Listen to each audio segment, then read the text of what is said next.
السلام علیکم ورحمۃ اللہ وبرکاتہ۔ الحمدللہ رب العالمین والصلاة والسلام علی نبینا محمد وعلی آلہ وصحبہ اجمعین، اما بعد۔ سلفی دعوت کے اصول، اس موضوع پہ گفتگو ہو رہی ہے، اور اس موضوع پہ جو کتاب ہم پڑھ رہے ہیں وہ شیخ ڈاکٹر عبدالسلام رحمہ اللہ کی ہے، اور اس میں انہوں نے سلفی دعوت کے 10 اصول ذکر کیے ہیں۔ چلیں جی، اب 7واں اصول، سیاسی پارٹیوں اور پر اسرار، یہ الفاظ مٹا دیں۔ خفیہ اسلامی جماعتوں، یہ رہنے دیں، خفیہ اسلامی جماعتوں اور تنظیموں سے دور رہنا، خفیہ اسلامی جماعتوں اور تنظیموں سے دور رہنا۔ الفاظ یہ ہے عربی میں شیخ صاحب، الابتعاد عن الحزبیات والجماعات الاسلامیہ السریہ، اسلامی خفیہ جماعتوں سے اور تنظیموں سے دور رہنا۔ اس وقت ہم کچھ ایسی جماعتوں اور پارٹیوں کو دیکھ رہے ہیں جو مسلمانوں کی شرعی جماعت سے نکل کر الگ ہو چکی ہیں۔ مسلمانوں کی شرعی جماعت کون سی ہے جی؟ مثال کے طور پہ سعودیہ کو آپ لیں تو یہاں پہ شرعی جماعت کون سی ہے؟ حکمران اور جو لوگ ان کے ساتھ جڑے ہوئے ہیں، یہ کیا ہو گیا؟ شرعی جماعت۔ کیونکہ نبی علیہ السلام نے اپنی حدیث میں یہی کہا ہے نا، حکمران کی بات سننی بھی ہے، ماننی بھی ہے، سوائے اس بات کے جو شریعت کے خلاف ہے۔ اسلام میں نے پہلے بھی کہا تھا، اپوزیشن لیڈر کا کوئی وجود نہیں ہے۔ اسلام میں ایسا نہیں ہے کہ کوئی پارٹی ہوگی جو جناب مستقل طور پہ قائم رہے گی اور حکومت کو ٹھیک کرتی رہے گی، تنقید کرتی رہے گی۔ نہیں، اسلام میں سبھی لوگ حکمران کی بیعت کریں گے اور اسے اپنا حکمران جانیں گے اور مانیں گے۔ تو جو ان سے الگ ہوں گے وہ شرعی جماعت سے الگ ہوں گے۔ جن کے پاس دوبارہ سے اس وقت ہم کچھ ایسی جماعتوں اور پارٹیوں کو دیکھ رہے ہیں جو مسلمانوں کی شرعی جماعت سے نکل کر الگ ہو چکی ہیں، جن کے پاس اپنے افکار اور نظام ہے، اپنے افکار، اپنا نظام، حکومت سے الگ۔ ان تنظیموں اور جماعتوں کا مقصد صرف ایک ہے، ورنہ سعودیہ میں بھی جماعتیں ہیں، پتہ ہے آپ کو؟ مثال کے طور پہ جمعیہ خیریہ لتحفیظ القرآن، حفظ کروانے کے لیے ایک تنظیم جماعت بنائی ہوئی ہے نا، لیکن یہ حکومت کی رجسٹر ہے، حکومت کی اجازت سے چلتی ہے، حکومت کی نگرانی میں چلتی ہے، کوئی حرج نہیں ہے۔ لیکن حکومت کا مقابلہ کرنے کے لیے، حکومت کے خلاف کام کرنے کے لیے، حکومت کو گرانے کے لیے اس قسم کا جو کام ہوگا وہ غلط ہوگا۔ جن کے پاس اپنے افکار اور نظام ہے، مجھے یاد ہے مسجد نبی میں درس دیتے ہیں شیخ صالح سہیمی، جانتے ہیں ہم لوگ، نبینا ہیں۔ ان سے سوال کیا گیا کہ ہندوستان میں، باقاعدہ سوال ہے، یہ یوٹیوب پہ موجود ہے، ہندوستان میں جو یہ مدنی جمعیت اہل حدیث ہے، جمعیت اہل حدیث ہے، تو اس کا کیا حکم ہے؟ کیا اس کا وجود ٹھیک ہے؟ یہ قائم کرنا، اس کے ساتھ منسلک رہنا؟ انہوں نے وہاں پہ یہی مثال دی تھی۔ انہوں نے کہا تھا جیسا میں نے مثال دی ابھی، کہ جیسے سعودیہ میں کئی مؤسسات ہیں، حکومت کی اجازت سے چلتے ہیں، حکومت کی مخالفت کے لیے نہیں، حکومت کی اجازت سے چلتے ہیں، تو اس میں انشاءاللہ کوئی حرج نہیں ہے۔ ان تنظیموں اور جماعتوں کا مقصد صرف ایک ہے، اور وہ ہے مسلم سماج سے نفرت کرنا، مسلم سماج سے نفرت کرنا، اور اسے اس طرح بابر کرانا، مسلم سماج کو اس طرح بابر کرانا کہ وہ ایک جہلی سماج ہے۔ شاید آپ کو معلوم ہو کہ سید قطب کی تفسیر اور کتب میں آپ کو یہ چیز ملے گی کہ وہ یوں ظاہر کرتے ہیں کہ جیسے سارا مسلمان معاشرہ کافر ہو چکا۔ کیا ہو چکا؟ کافر ہو چکا۔ تو یہ نہیں کہ یہ اس قسم کا کام کئی لوگ کرتے ہیں جیسا کہ اخوانیوں نے کیا ہے۔ اگر ہم دقت نظری سے ان پر حکم لگائیں تو یہ کہہ سکتے ہیں کہ انہوں نے یہ اپنی فکر اور اپنا عقیدہ بنا رکھا ہے، یعنی کہ یہ باقاعدہ ان کا یہ عقیدہ ہے۔ اور انہی جماعتوں میں سے اخوان المسلمین، تبلیغی جماعت اور حزب التحریر بھی ہے۔ یہ کون کہہ رہے ہیں؟ ڈاکٹر عبدالسلام، انہوں نے ان تین کا نام لیا ہے۔ افسوس کی بات تو یہ ہے کہ بعض لوگوں نے سلفیت کو بھی ان تنظیموں کی طرح سلفیت کو بھی ان تنظیموں کی طرح ایک تنظیم سمجھ رکھا ہے، اور کچھ لوگ ایسے بھی پائے جاتے ہیں جو سلفیت کو ایک سیاسی پارٹی بنانے، یہ اس کو مٹا دیں، جو سلفیت کو ان تنظیموں کی مثل بنانے کی کوشش میں لگے ہوئے ہیں۔ کچھ سلفیت کو سمجھتے ہیں اخوانیت کی طرح، اور کچھ سلفیت کو تنظیم باقاعدہ بنانا چاہتے بھی ہیں۔ جو سلفیت کو کہتے ہیں کہ یہ بھی اخوانیت کی طرح، وہ بھی غلط، اور جو خود سلفی ہیں لیکن سلفیت کو ایک تنظیم حکومت کے مد مقابل بنانے کی کوششوں میں لگے ہوئے ہیں، وہ بھی غلط۔ سمجھے نا دو چیزیں؟ ہم ایسی حرکتوں سے اللہ کی پناہ چاہتے ہیں اور ایسے عمل سے بالکل برات کا اظہار کرتے ہیں، لا تعلقی کا اظہار کرتے ہیں۔ شیخ الاسلام ابن تیمیہ فرماتے ہیں وہ نسبت جس سے مسلمانوں کے درمیان تفریقہ پیدا ہو، اس کے اوپر لکھیں نمبر 1، یہاں سے جس سے یہاں سے، مثال کے طور پہ آپ کہتے ہیں کہ میں ادھر دیکھیے ذرا، آپ کہتے ہیں کہ میں اخوانی ہوں، یا آپ کہتے ہیں میں تبلیغی ہوں، یا کسی اور تنظیم کی طرف آپ نسبت کرتے ہیں، تو ان نسبتوں کا کیا حکم ہے؟ کہتے ہیں وہ نسبت جس سے مسلمانوں کے درمیان تفریقہ پیدا ہو، پھوٹ پیدا ہو۔ نمبر 2، مسلمانوں کی جماعت کے خلاف خروج اور بغاوت ہو، حکومت کے خلاف بغاوت ہو، یہ نمبر 2 ہو گیا۔ مسلمانوں کی جماعت کے خلاف خروج اور بغاوت، اس کے اوپر لکھیں نمبر 2۔ نمبر 3، جس سے بدعت کی راہ پر چلا جائے۔ نمبر 4، اور جس نسبت سے سنت و اتباع سے دوری لازم آئے تو ایسی نسبت ممنوع ہے۔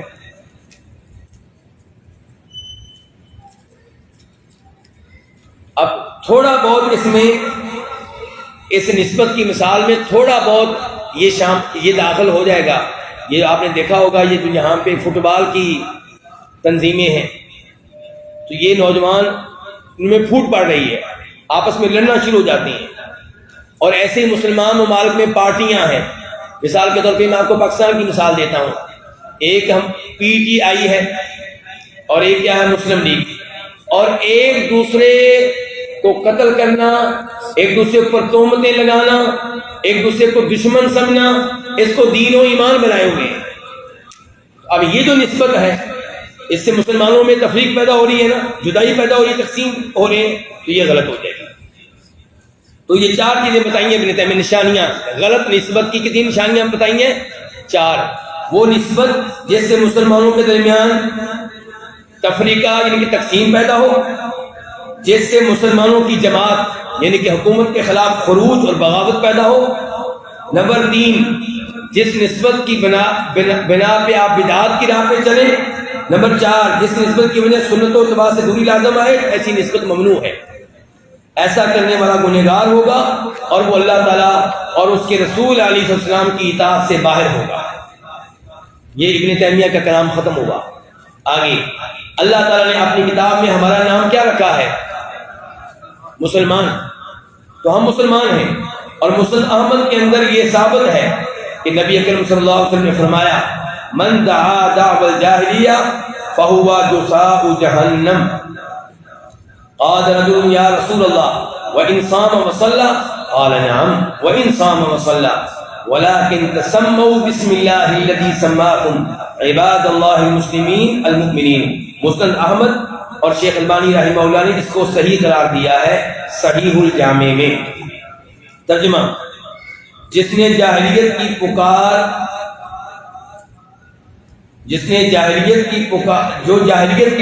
پکارا وہ جہنم کا ڈھیر ہے، یعنی کہ جہنم میں جائے گا۔ جاہلیت کی پکار کیا ہوتی ہے؟ یہی کہ کسی ایک پارٹی کے لیے تعصب رکھنا، کسی ایک پارٹی کی وجہ سے باقی مسلمانوں سے نفرت کرنا، ان کے خلاف لڑنا، ان کے اوپر حملے کرنا، انہیں قتل کرنا وغیرہ وغیرہ۔ ایک شخص نے دریافت کیا اللہ کے رسول اگرچہ وہ نماز روزہ کرے پھر بھی جہنم میں جائے گا؟ فرمایا جی ہاں، اگرچہ وہ نماز روزہ کرے، البتہ تم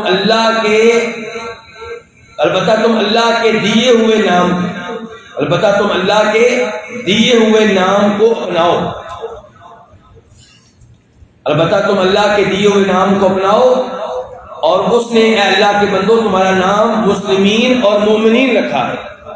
تو یہ ہے مسلمانوں کی جماعت کہ ہم کون ہیں؟ مسلمان اور مومن۔ یہی نام ابتدائی اسلام میں تھا، اس وقت نسبت صرف اسلام کی معروف تھی، یہ کون ہے جی؟ مسلمان، یہ کون ہے جی؟ مومن۔ مگر جب بدعات نے جنم لیا، اب ہو سکتا ہے کوئی آپ سے سوال کرے کہ ابھی تو آپ کہہ رہے تھے کہ ہم مسلمان ہیں، تو پھر سلفی کیوں کہتے ہیں اپنے آپ کو؟ اہل حدیث کیوں کہتے ہیں؟ اہل سنت کیوں کہتے ہیں؟ اس کا جواب دینے لگے ہیں، کہتے ہیں کہ یہی نام ابتدائی اسلام میں تھا، اس وقت نسبت صرف اسلام کی طرف معروف تھی، مگر جب بدعات نے جنم لیا اور نفس پرستی عام ہو گئی اور ہر بدعتی اسلام سے دور ہونے لگا، تو ایسے موقع پر سلف صالح نے اپنے لیے ایسے شرعی القاب کا استعمال کیا جن سے وہ دوسرے گمراہ لوگوں سے ممتاز ہو سکیں، جیسے الجماعہ، الفرقۃ الناجیہ، الطائفہ المنصورہ۔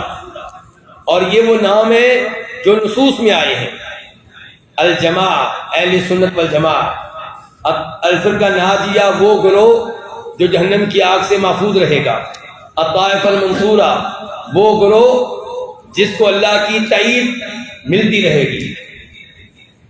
اور سنت رسول علیہ السلام پر سختی سے پابندی کرنے اور اسے لازم پکڑنے کی وجہ سے انہوں نے اپنا نام کبھی سلفی تو کبھی اہل حدیث تو کبھی اہل اثر تو کبھی اہل سنت والجماعت رکھا ہے۔ اہل حدیث نام کیوں پڑا؟ کہ ہم سنت پہ عمل کرتے ہیں۔ اہل حدیث نام کیوں پڑا؟ ہم حدیث پہ عمل کرتے ہیں، یعنی کہ حدیث آ جائے تو ہم رائے یا کوئی فتویٰ نہیں لیتے، کسی بزرگ کا قول نہیں لیتے، جب حدیث آ جائے تو ہم قیاس نہیں لیتے۔ تو اس لیے ہم پھر وہ سلف کیا کہتے تھے اپنے آپ کو؟ کہ ہم سلفی ہیں، ان کے صحابہ کرام کے طریقہ کار پہ چلنے والے ہیں، ہم نیا طریقہ اختیار نہیں کریں گے، ہم اہل حدیث ہیں، حدیث پہ چلنے والے لوگ ہیں، ہم حدیث آ جائے تو قیاس اور رائے اور عقل کو استعمال نہیں کریں گے۔ اور ایسے ہی اہل اثر اور اہل سنت ہیں۔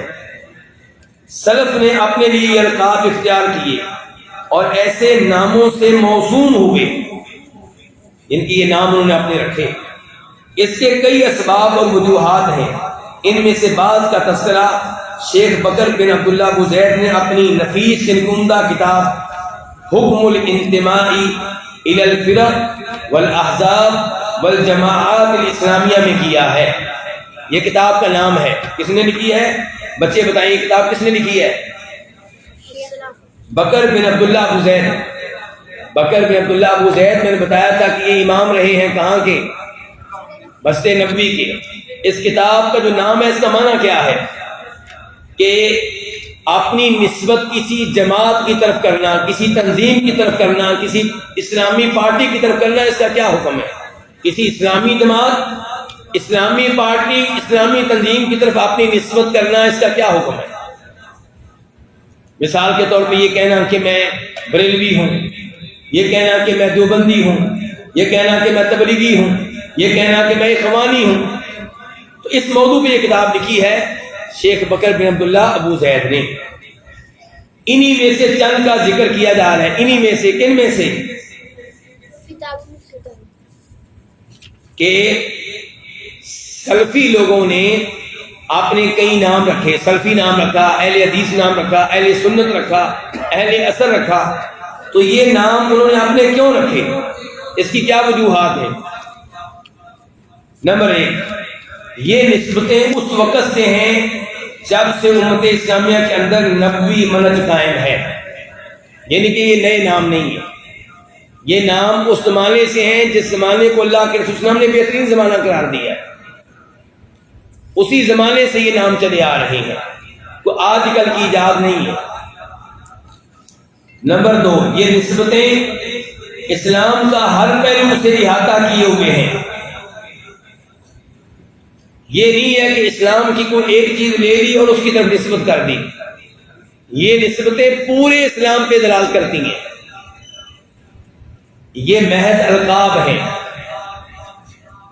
اس سے بڑھ کر ان کی کوئی حیثیت نہیں ہے۔ یہ ایسے نام ہیں جو سنتے صحیحہ سے ثابت ہیں، نفس پرستوں، بدعتیوں، گمراہوں سے ممتاز ہونے کے لیے القاب اختیار کیے ہیں، اور یہ اسی وقت ظاہر ہوتے ہیں جب ان کا مقابلہ ہوتا ہے۔ یعنی کہ ہم مسلمان ہیں، لیکن ہم اپنے آپ کو اہل حدیث کب کہیں گے؟ جب ہمارا واسطہ ایسے آدمی سے پڑے گا جو حدیث کو نظر انداز کرنے والا ہو اپنے امام یا مسلک یا عقل یا قیاس کی وجہ سے، تب ہم کہیں گے نہیں جی ہمارا تم سے کوئی تعلق نہیں ہے، ہم تو اہل حدیث ہیں۔ اگر کوئی صحابہ کرام کو نظر انداز کرے تو ہم کہیں گے ہم تو سلف ہی ہیں، صحابہ کرام کے نقش قدم پہ چلنے والے ہیں، جب ضرورت پڑے گی تب یہ نام ہم استعمال کرتے ہیں، وہ یہ کہنا چاہتے ہیں۔ اسی لیے ہم دیکھتے ہیں کہ جب بھی بدعت ظاہر ہوتی ہے تو اس وقت اہل حق سنت کو اپنا کر ممتاز ہو جاتے ہیں اور کہتے ہیں کہ ہم اہل سنت ہیں۔ اہل سنت کا نام ہم کب کہتے ہیں کہ ہم اہل سنت ہیں؟ جب ہمارا واسطہ کس سے پڑتا ہے؟ بدعتی سے۔ اگر کوئی بدعت کو اپناتا ہے تو ہم کہتے ہیں نہیں ہم تو اہل سنت ہیں، ہم کوئی نیا کام دین میں نہیں کریں گے، ہم اسی سنت پہ چلیں گے جو اللہ کے رسول چھوڑ کے گئے تھے۔ اور جب ائمہ کے اقوال اور ان کے آراء کا غلبہ ہوتا ہے تو اس وقت یہ حدیث اور اثر میں ممتاز ہو جاتے ہیں اور کہہ پڑھتے ہیں کہ ہم اہل الحدیث والاثر ہیں۔ جب ہمارا واسطہ ان سے پڑے جو اپنی رائے اور ائمہ کے اقوال اور فتاویٰ کو اختیار کرتے ہیں تو تب ہم کہتے ہیں کہ ہم اہل حدیث ہیں، ورنہ ہم مسلمان ہیں۔ یہ القاب ایسے نہیں ہیں جو رسول اللہ صلی اللہ علیہ وسلم کو چھوڑ کر کسی شخصیت کی طرف اس کے لیے تعصب کا باعث ہوں، جس طرح دوسری جماعتیں کسی نہ کسی شخصیت کی طرف منسوب ہوتی ہیں۔ یعنی کہ یہ القاب جو ہیں، اپنے آپ کو اہل سنت کہنا، اہل حدیث کہنا، اس سے یہ نہیں ہوتا کہ آپ اللہ کے رسول کو نظر انداز کر رہے ہیں، بلکہ اہل حدیث کہہ کر آپ اللہ کے رسول کی حدیث کو پکڑ رہے ہیں، اہل سنت کہہ کر آپ اللہ کے رسول کی سنت کو پکڑ رہے ہیں، جبکہ لوگوں ان کی نسبتیں ایسی ہیں جن کی وجہ سے اللہ کے رسول کو نظر انداز کرنا پڑ جاتا ہے۔ مثال کے طور پہ اخوانی ہوگا تو اخوانی جماعت کس نے قائم کی تھی؟ سید قطب نے۔ تو اب وہ سید قطب کے اقوال کو مضبوطی سے تھام لے گا، چاہے سید قطب کے اقوال کو اختیار کرتے ہوئے اللہ کے رسول کو نظر انداز کرنا پڑے۔ وہ کہے گا ہمارے امام صاحب بہتر جانتے ہیں، ان کی تفسیر تھی، وہ بہت بڑے عالم تھے۔ جبکہ اہل حدیث اپنے آپ کو کہنا، اہل سنت کہنا، اس میں ایسا کوئی مسئلہ نہیں ہے، تو خاص شخصیت کی طرف یہ نسبت نہیں ہے۔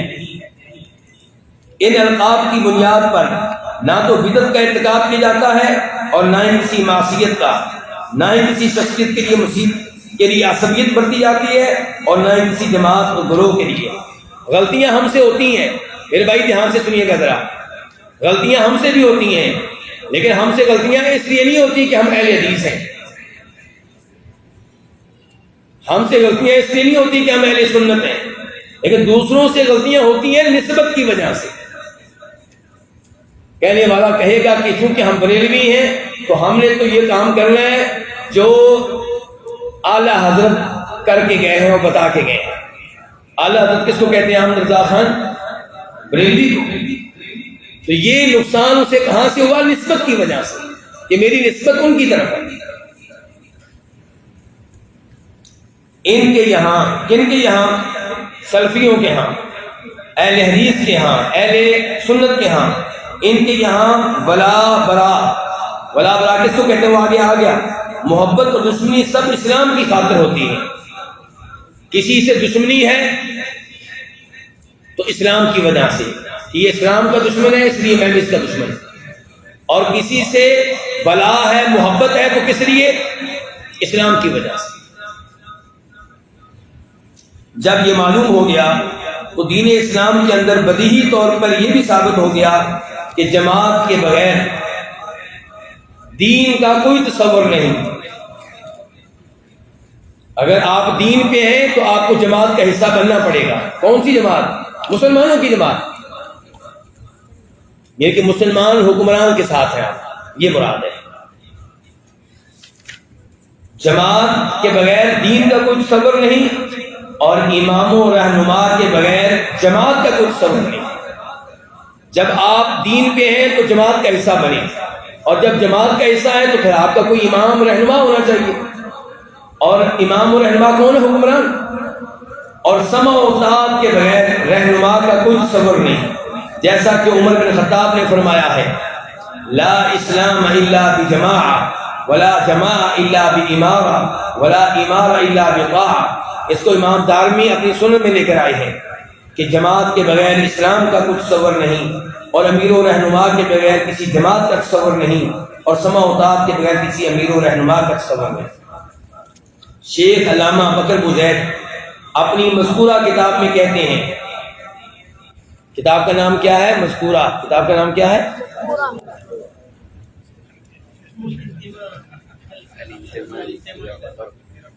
مذکورہ سے مراد یہ ہے کہ وہ کتاب جو پہلے ذکر کی جا چکی ہے، کیا نام تھا؟ حکم الانتماء الی الفرق والاحزاب والجماعات الاسلامیہ، اس کی طرف اشارہ کر رہے ہیں۔ یعنی شیخ علامہ بکر بوزید اپنی مذکورہ کتاب میں کہتے ہیں مسلمانوں کی جماعت کا یہی شرعی مفہوم ہے، مسلمانوں کی جماعت کا یہی شرعی مفہوم ہے کہ یہ، یعنی کہ مسلمانوں کی جماعت کس کو کہتے ہیں؟ سوال یہ کہ مسلمانوں کی جماعت کس کو کہتے ہیں، اس کا مفہوم کیا ہے؟ وہ بتا رہے ہیں مسلمانوں کی جماعت کا یہی شرعی مفہوم ہے کہ یہ منہج نبوی یعنی کتاب و سنت کی بنیاد پر متحد ہوتے ہیں، کتاب و سنت کی بنیاد پر متحد ہوتے ہیں، اور ایک طاقت و قوت کا مالک رہنما اور حاکم انہیں منظم کر کے رکھتا ہے۔ اخوانیوں کو منظم کر کے کون رکھتا ہے؟ جو اخوانی جماعت کا سربراہ ہوگا۔ جماعت اسلامی کے لوگوں کو منظم کر کے کون رکھے گا؟ جو جماعت اسلامی کا سربراہ ہوگا۔ اور کہتے ہیں سلفی حقیقی طور پہ وہ ہوگا جس کو جو منظم ہوگا کس کے متحد؟ حکمران کے متحد۔ یہ نہیں کہ حکمران الگ اور انہوں نے الگ ایک پارٹی بنا رکھی ہے، مسلمان تقسیم ہو رہے ہیں، ایسا نہیں ہونا چاہیے۔ مسلمانوں کی وحدت، ان کے اتحاد اور ان کی جماعت کی مضبوطی کے لیے یہ عام رابطہ ہے، یعنی کہ حکمران کے ساتھ جڑ کر رہنا، اس سے مسلمان متحد ہوں گے۔ یہ چیز ہے جو مسلمانوں کو جوڑ کر رکھے گی۔ اسی کے اندر جس قدر کوتاہی سرزد ہوگی، اسی قدر اختلاف و اختلاف کا دائرہ بڑھے گا۔ یعنی کہ اگر آپ امام کے ساتھ، حکمران کے ساتھ جڑنے میں کوتاہی کریں گے تو اسی قدر مسلمانوں میں اختلافات پیدا ہوں گے۔ چنانچہ جیسے ہی کوئی فرد یا کوئی گروہ مسلمانوں کی عام جماعت سے جدا ہوگا تو اسے جماعت کو توڑنے والا اور مسلمانوں میں تفرقہ ڈالنے والا تصور کیا جائے گا، اور اسے یقینی طور پر منہج نبوی کی روشنی میں پورے اسلام کے خلاف بغاوت مانا جائے گا۔ یہ گفتگو ختام پذیر ہوئی کس کی؟ اللہ تعالیٰ آپ کا بھلا کرے، ماشاءاللہ، شیخ علامہ بکر بوزید کی۔ چنانچہ وہ ساری جماعتیں جو اسلام کے نام پر کتاب و سنت سے ہٹ کر جدید بنیادوں پر قائم ہیں، ان کے جماعت قائم ہے کتاب و سنت کی بنیاد پہ نہیں، کسی نئی بنیاد پہ، انہیں حقیقت میں مسلمانوں کا باغی مانا جائے گا۔ ان کا شر و نقصان ان کی خیر سے بڑھ کر ہے، کیونکہ انہوں نے جیسے ہی کتاب و سنت کو چھوڑ کر کسی تیسری چیز کو اختیار کیا اور سلف امت کے چشمے کو ترک کر کے اپنا الگ مشرق و مسلک بنا لیا، اسی وقت ان میں نقص داخل ہو گیا۔ اس لیے ایسی مشتبہ اور مشکوک جماعتوں تنظیموں سے دور رہنا ضروری ہے۔ لہذا اے نوجوانان ملت، اس طرح کی تنظیموں اور جماعتوں کی بھینٹ نہ چڑھنا، اس طرح کی تنظیموں اور جماعتوں کی بھینٹ نہ چڑھنا، ان کی یہ تنظیمیں جماعتیں آپ کو استعمال نہ کریں دھیان سے، اللہ کی قسم۔ اس طرح کی تنظیمیں اور جماعتیں جس بھی ملک میں قائم ہوئی ہیں یا وہاں پہنچی ہیں، انہوں نے اس ملک میں ضرور اپنے اختلاف و انتشار کے زہر کو پھیلایا ہے، جس سے اس ملک کے رہنے والوں کے مابین دشمنی اور بغض و عداوت عام ہوئی ہے۔ اگر اس پر آپ کو دلیل چاہیے تو مقابلہ کریں ہماری اس وقت کی حالت کا جب ہم صرف محمد، ہماری اس وقت کی حالت کا، اس وقت نہیں، ہماری اس وقت کی حالت کا جب ہم صرف شیخ محمد بن عبد الوہاب کے منہج پر قائم تھے، اور ہماری آج کی حالت کا کہ اس وقت ان جماعتوں، یعنی اس وقت، اب اس وقت ہے، پہلے اس وقت تھا، اب اس وقت ہے، کہ اس وقت ان جماعتوں اور تنظیموں نے آ کر کیسے علماء اور نوجوانوں کو آپس میں بانٹ کر رکھ دیا ہے، سب گروہوں میں بٹ گئے ہیں، اور ان کے درمیان جیسے برزخ اور آڑ قائم کر دیا گیا ہے کہ کوئی گروہ دوسرے سے ملنا تک پسند نہیں کرتا، جبکہ شیخ محمد بن عبد الوہاب کے زمانے میں ایسا نہیں تھا، کیونکہ اس وقت باہر سے سعودیہ میں کوئی افکار نہیں آئے تھے، تنظیمیں نہیں آئی تھیں۔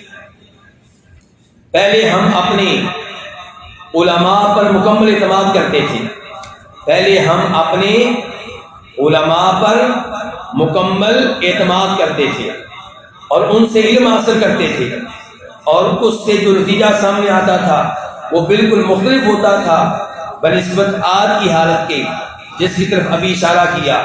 چنانچہ ہم اس وقت بہت اچھی حالت میں تھے اور خیر و ہدایت پر تھے، مگر اس وقت ہم ذہنی کرب و اضطراب اور بغاوت و انقلاب اور نہ جانے کن کن حالتوں کا شکار ہیں۔ ان جماعتوں نے ہمارے بعد نوجوانوں کے عقائد و افکار کو بھی بگاڑ کر رکھ دیا ہے۔ چنانچہ یہ جماعتیں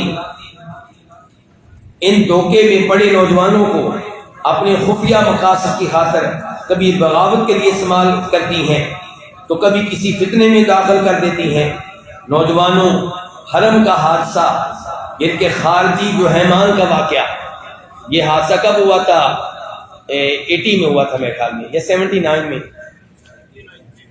80 میں ہوا ہے نا جی، جو حیمان کا واقعہ، اب اس کا وقت نہیں ہے ہمارا، ابھی پرانا نہیں ہوا ہے۔ اللہ مسلمانوں کو تمام مصیبتوں اور پریشانیوں سے محفوظ رکھے۔ لو جی، ہمارا 7واں اصول بھی اپنے اختتام کو پہنچا۔ کتنا وقت رہ گیا ہمارے پاس؟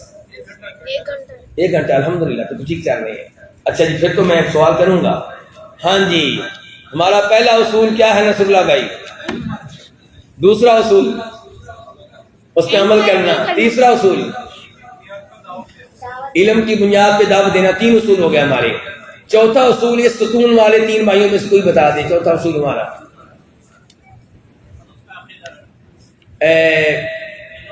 یعنی کہ علم، عمل، دعوت، ہر سطح پہ سلف کے عقیدے کو اہمیت دینا اور اسے اختیار کرنا، توحید والا عقیدہ۔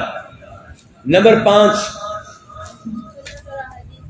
ہاں، نبی علیہ السلام کی سنت کو مضبوطی سے تھام لینا، یہاں پہ بھی، علم کی سطح پہ بھی، عمل کی سطح پہ بھی، اور دعوت و تبلیغ میں بھی۔ نمبر 6 جی، علماء سنت کے ساتھ جڑ کر رہنا، اور نمبر 7 خفیہ اسلامی جماعتوں اور تنظیموں سے دور رہنا۔ اب کیا کہ اب ہمارا 8واں اصول ہے۔ آپ کو یہاں پہ ایک چھوٹی سی مثال دینا چاہوں گا۔ مصر کے جو سلفی ہیں نا، مصر کے سلفی، کہاں کے؟ آپ کو پتا ہے کہ مصر میں ایک زمانے میں حکومت قائم ہوئی تھی اخوانیوں کی، اور اس کے سربراہ کون تھے؟ مرسی۔ تو سلفی ان کے ساتھ تھے کیونکہ وہ حکمران تھے۔ اچھا، جو ہی ان کا تختہ الٹا تو سلفی جو ہیں وہ نئے حکمران کے ساتھ ہو گئے۔ اب جو لوگ قرآن و حدیث کے اس اصول کو نہیں جانتے، انہوں نے کہہ دیا سلفی تو شاید غلط لوگ ہیں، کبھی اس کے ساتھ کبھی اس کے ساتھ، جبکہ حقیقت کیا ہے کہ سلفی حکمران کے ساتھ ہیں، جو بھی حکمران ہیں، اور قرآن و حدیث سے ہمیں یہی سبق ملتا ہے۔ یہ قرآن کی تعلیمات ہیں، یہ اللہ کے رسول کی تعلیمات ہیں۔ یعنی کہ اگر تو ہم سلفی لوگ حکمران کے ساتھ اس لیے ہوں کہ ہمیں وہ پیسہ دے رہا ہے، پھر تو غلط ہے۔ ہم حکمران کے ساتھ اس لیے ہیں کہ قرآن نے کہا ہے، ہم حکمران کے ساتھ اس لیے ہیں کہ احادیث نے بتایا ہے۔ چلیں، تو 8واں اصول، حکمرانوں کے ساتھ معاملات اور برتاؤ میں ان اصولوں کی پابندی کرنا جن پر کتاب و سنت اور اجماع سلف کی مہر ہو۔ لو جی 8واں اصول، حکمرانوں کے ساتھ آپ کا رویہ کیا ہوگا، برتاؤ کیا ہوگا، سلوک کیا ہوگا، ڈیلنگ کیسے کریں گے، ان اصولوں کی پابندی کریں گے اس معاملے میں جن پر کتاب و سنت اور اجماع سلف کی مہر ہو۔ ہم اپنے حکمرانوں کی اطاعت اور فرما برداری کرتے ہیں، انہی امور میں یہ مٹا دیں، ہم اپنے حکمرانوں کی اطاعت اور فرما برداری کرتے ہیں جب تک وہ ہمیں معصیت کا حکم نہ کریں۔ ہم اپنے حکمرانوں کی اطاعت اور فرما برداری کرتے ہیں جب تک وہ ہمیں معصیت کا حکم نہ کریں، ان کہ ہمارا حکمران، مسلمان حکمران جو ہے، ہم اس کی اطاعت کریں گے جب تک کہ غلط آرڈر نہ دے، اور جب غلط آرڈر دے گا پھر ہم کیا کریں گے، وہ غلط بات نہیں مانیں گے، باقی باتیں مانیں گے۔ یہ ذرا دھیان سے، غلط آرڈر کا مطلب یہ نہیں ہے کہ اب جناب اس کو اقتدار سے الگ کر دو کیونکہ اس نے ایک غلط آرڈر دے دیا ہے، پھر تو آپ کو انتظار کرنا پڑے گا کس کا، کسی فرشتے حکمران کا جس سے بالکل غلطی نہ ہو۔ جو بھی مسلمان حکمران ہوگا وہ ہماری طرح ہی ہوگا، بلکہ ہو سکتا ہے کہ وہ ایمان کے لحاظ سے ہم سے پیچھے ہو، تو غلطیاں تو اس سے ہوں گی۔ جو اس کا غلط آرڈر ہوگا وہ ہم نہیں مانیں گے، جو اس کے درست آرڈر ہوں گے وہ ہم مانیں گے۔ ہم ایک مسلمان حاکم کے خلاف خروج و بغاوت کے قائل نہیں ہیں، اس کے معاصی خواہ کتنے ہی زیادہ کیوں نہ ہوں، اس کے گناہ کتنے ہی زیادہ کیوں نہ ہوں، ہم ان کے دنیاوی معاملات میں دخل اندازی نہیں کرتے، ہم ان کے دنیاوی معاملات میں دخل اندازی نہیں کرتے۔ یعنی کہ ہم یہ نہیں کہیں گے کہ اس حکمران نے اپنے بیٹے کو گورنر کیوں بنا دیا، اس نے اپنے بھائی کو گورنر کیوں بنا دیا، ہمیں اس سے کیا لگے کہ کس کو بنا دیا، ہمیں اس سے غرض ہے کہ ہمارا حکمران ہے اور ہم نے ہر اس کا وہ آرڈر ماننا ہے جو شریعت کے خلاف نہیں۔ باقی ہم نماز پڑھیں گے، لوگوں کے عقیدے کی اصلاح کریں گے، لوگوں کو شرک و بدعات سے روکیں گے، اپنے بچوں کو حافظ قرآن بنائیں گے، انہیں تفسیر سکھائیں گے، اللہ کے نام بتائیں گے، صفات بتائیں گے، ان باتوں میں مشغول رہیں گے۔ اور جن کے ہاں یہ ایسا نہیں ہے وہ سارا دن سیاست کی باتیں کرتے رہتے ہیں، نہ عقیدہ اپنا ٹھیک کرتے ہیں نہ دوسروں کا۔ ہم انہیں کنہیں حکمرانوں کو ہم انہیں صدق و اخلاص کے ساتھ شرعی طریقے سے نصیحت کرتے رہیں گے۔ کس طریقے سے نصیحت کریں گے؟ شرعی طریقے سے۔ کہاں کھڑے ہو کے؟ ممبر پہ، اسٹیج پہ کھڑے ہو کے نہیں، یہ شرعی طریقہ نہیں ہے۔ شرعی طریقہ کیا ہے کہ علیحدگی میں ملاقات کریں، یا آپ اپنا کوئی لیٹر لکھ دیں ان کو خفیہ طریقے سے۔ آپ کہیں گے کہ وہ ہمیں ملاقات کے لیے وقت نہیں دیتا، کوئی بات نہیں، جو اس حکمران سے مل سکتا ہے آپ اس سے جا کر ملیں کہ وہ آپ کا پیغام پہنچا دے۔ اگر وہ بھی نہیں پہنچاتا تو کوئی بات نہیں، آپ نے اپنا حق ادا کر دیا، آپ لیٹر لکھ کر بھیج دیں خفیہ، نصیحت خفیہ انداز میں کریں، اپنا حق ادا کرتے رہیں، وہ مانے نہ مانے، آپ کو ملاقات کا موقع دے نہ دے۔ اور یہ نصیحت خاموشی اور تنہائی میں ہوگی، بطور خاص فتنوں کے دور میں، ان کے جب پہلے سے کچھ لوگ بغاوت قائم کیے ہوئے ہیں، خروج کر رہے ہیں، حکمران کو اقتدار سے ہٹانے کی کوشش کر رہے ہیں، اسی زمانے میں آپ نصیحت کریں، ان کے سٹیج پہ پہنچ کر بغاوت کرنے والوں کے ساتھ کھڑے ہو کر، تو یہ کام صحیح نہیں ہے۔ اس کے بعد ہم ان کے لیے خلوت اور جلوت، خلوت کس کو کہتے ہیں؟ تنہائی، اور جلوت سب کے سامنے۔ اس کے بعد ہم ان کے لیے خلوت اور جلوت ہر حال میں ان کی اصلاح اور کامیابی کی دعائیں کرتے رہیں گے، کیونکہ ان کی اصلاح میں ملک و ملت کی اصلاح ہے۔ بڑی اہم بات کر کے، بڑی اہم بات۔ آپ جس آدمی سے ملیں گے نا، بڑا شوق ہے حکمرانوں پہ تنقید کرنے کا، آپ پوچھیں اس سے کبھی آپ نے علیحدگی میں تہجد کے ٹائم اٹھ کے رو رو کر اللہ سے دعا کی ہو کہ یا اللہ ہمارے حکمرانوں کو ہدایت دے؟ دعا کبھی نہیں کریں، گالیاں دیں گے، تنقید کریں گے، برا بھلا کہیں گے، سارا دن گفتگو کرتے رہیں گے، لیکن کبھی اللہ سے رو کر سنجیدہ انداز میں دعا نہیں کریں گے، ہاں سب کے سامنے کہیں گے جی اللہ ان کو ہدایت دے، یہ دعا تو نہ ہوئی نا، یہ تو ایسے ایک علیحدگی میں روتے ہوئے سجدے میں تہجد کے ٹائم کبھی دعا کی ہو کہ یا اللہ ہمارے مسلمان حکمرانوں کو ہدایت دے یا دوسرے حکمرانوں کو ہدایت دے، ایسا نہیں کرتے۔ اچھا تو ان کے لیے دعائیں کیوں کرنی ہیں؟ کیونکہ ان کی اصلاح میں ملک و ملت کی، امام احمد بن حنبل کا قول یاد ہے نا، کیا کہا تھا انہوں نے کہ اگر مجھ سے کہا جائے کہ احمد، امام احمد اپنے بارے میں کہیں، اگر مجھ سے کہا جائے احمد آپ ایک ایسی دعا کریں جو لازمی طور پہ اللہ تعالیٰ قبول فرمائیں گے، لیکن دو دعائیں نہیں، ایک دعا بس، تو کہتے ہیں وہ دعا میں اپنے لیے نہیں کروں گا، اپنے بیوی بچوں کے لیے نہیں کروں گا، وہ ایک دعا میں حکمران کے لیے کروں گا، کیونکہ وہ ٹھیک ہو گیا سارا ملک ٹھیک ہو گیا۔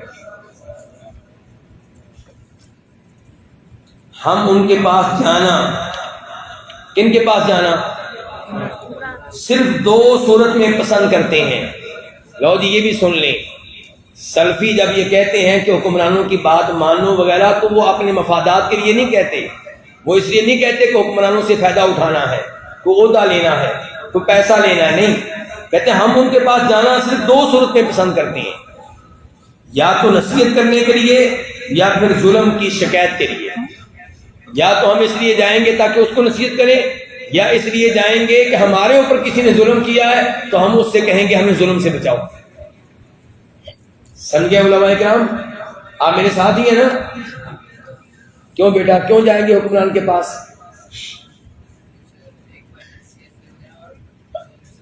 ماشاءاللہ، اللہ آپ کو ذائقہ خیر دے۔ والد صاحب ساتھ ہیں؟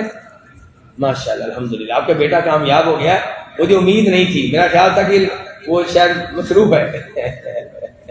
ماشاءاللہ، ہم ان کے پاس جانا صرف دو صورتیں پسند کرتے ہیں، یا نصیحت کرنے کے لیے یا پھر ظلم کی شکایت کے لیے، اور ان کے ساتھ ہی ہم جہاد کرنے کا عقیدہ رکھتے ہیں۔ کیا مطلب؟ پرائیویٹ جہاد نہیں۔ کون سا جہاد؟ جو مسلمان حکمران کی نگرانی میں ہوگا، اس کے کہنے پہ ہوگا۔ ان پر طعن و تشنیع کرنے والوں یا انہیں کسی طرح بدنام کرنے والوں پر ہم نکیر کرتے ہیں، اعتراض کرتے ہیں۔ جو ان پہ تنقید کرے پبلک میں، ممبر پہ، ہم اس کو روکیں گے، کیونکہ اس سے عوام بھڑکتی ہے حکمران کے خلاف، اور نتیجہ دو برائیوں میں سے کسی ایک کا ہونا لازم ہوتا ہے، یا تو عوام ان کے خلاف بغاوت و خروج کرے گی اور جس کا برا اور بھیانک نتیجہ سامنے آئے گا، اور یا تو کم از کم وہ شرعی احکام کی مخالفت کرے گی۔ کون مخالفت کرے گی؟ عوام، یا تو بغاوت کرے گی یا کسی اور طریقے سے شرعی احکام کی مخالفت کرے گی، تو نقصان ہی نقصان ہے۔ اب یہاں میں ائمہ دعوت کے کلام کو نقل کرنے جا رہا ہوں۔ ائمہ دعوت کون ہوتے ہیں جی؟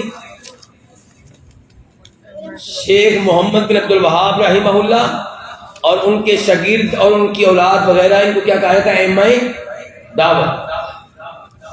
شیخ عبد اللطیف بن عبد الرحمن بن حسن بن محمد بن عبد الوہاب، یہ محمد بن عبد الوہاب کے کیا لگے؟ پڑپوتے۔ جانتے ہیں پڑپوتا لفظ؟ ایک ہوا محمد بن عبد الوہاب کے بیٹے کون ہوئے؟ دیکھیں، حسن، اور پوتا کون ہوا؟ عبد الرحمن، پڑپوتا کون ہوا؟ عبد اللطیف۔ تو یہ الدر السنیہ میں فرماتے ہیں، جس میں انہوں نے اپنے ایک بھائی کو نصیحت کی ہے، جب ان کے سامنے، کن کے سامنے؟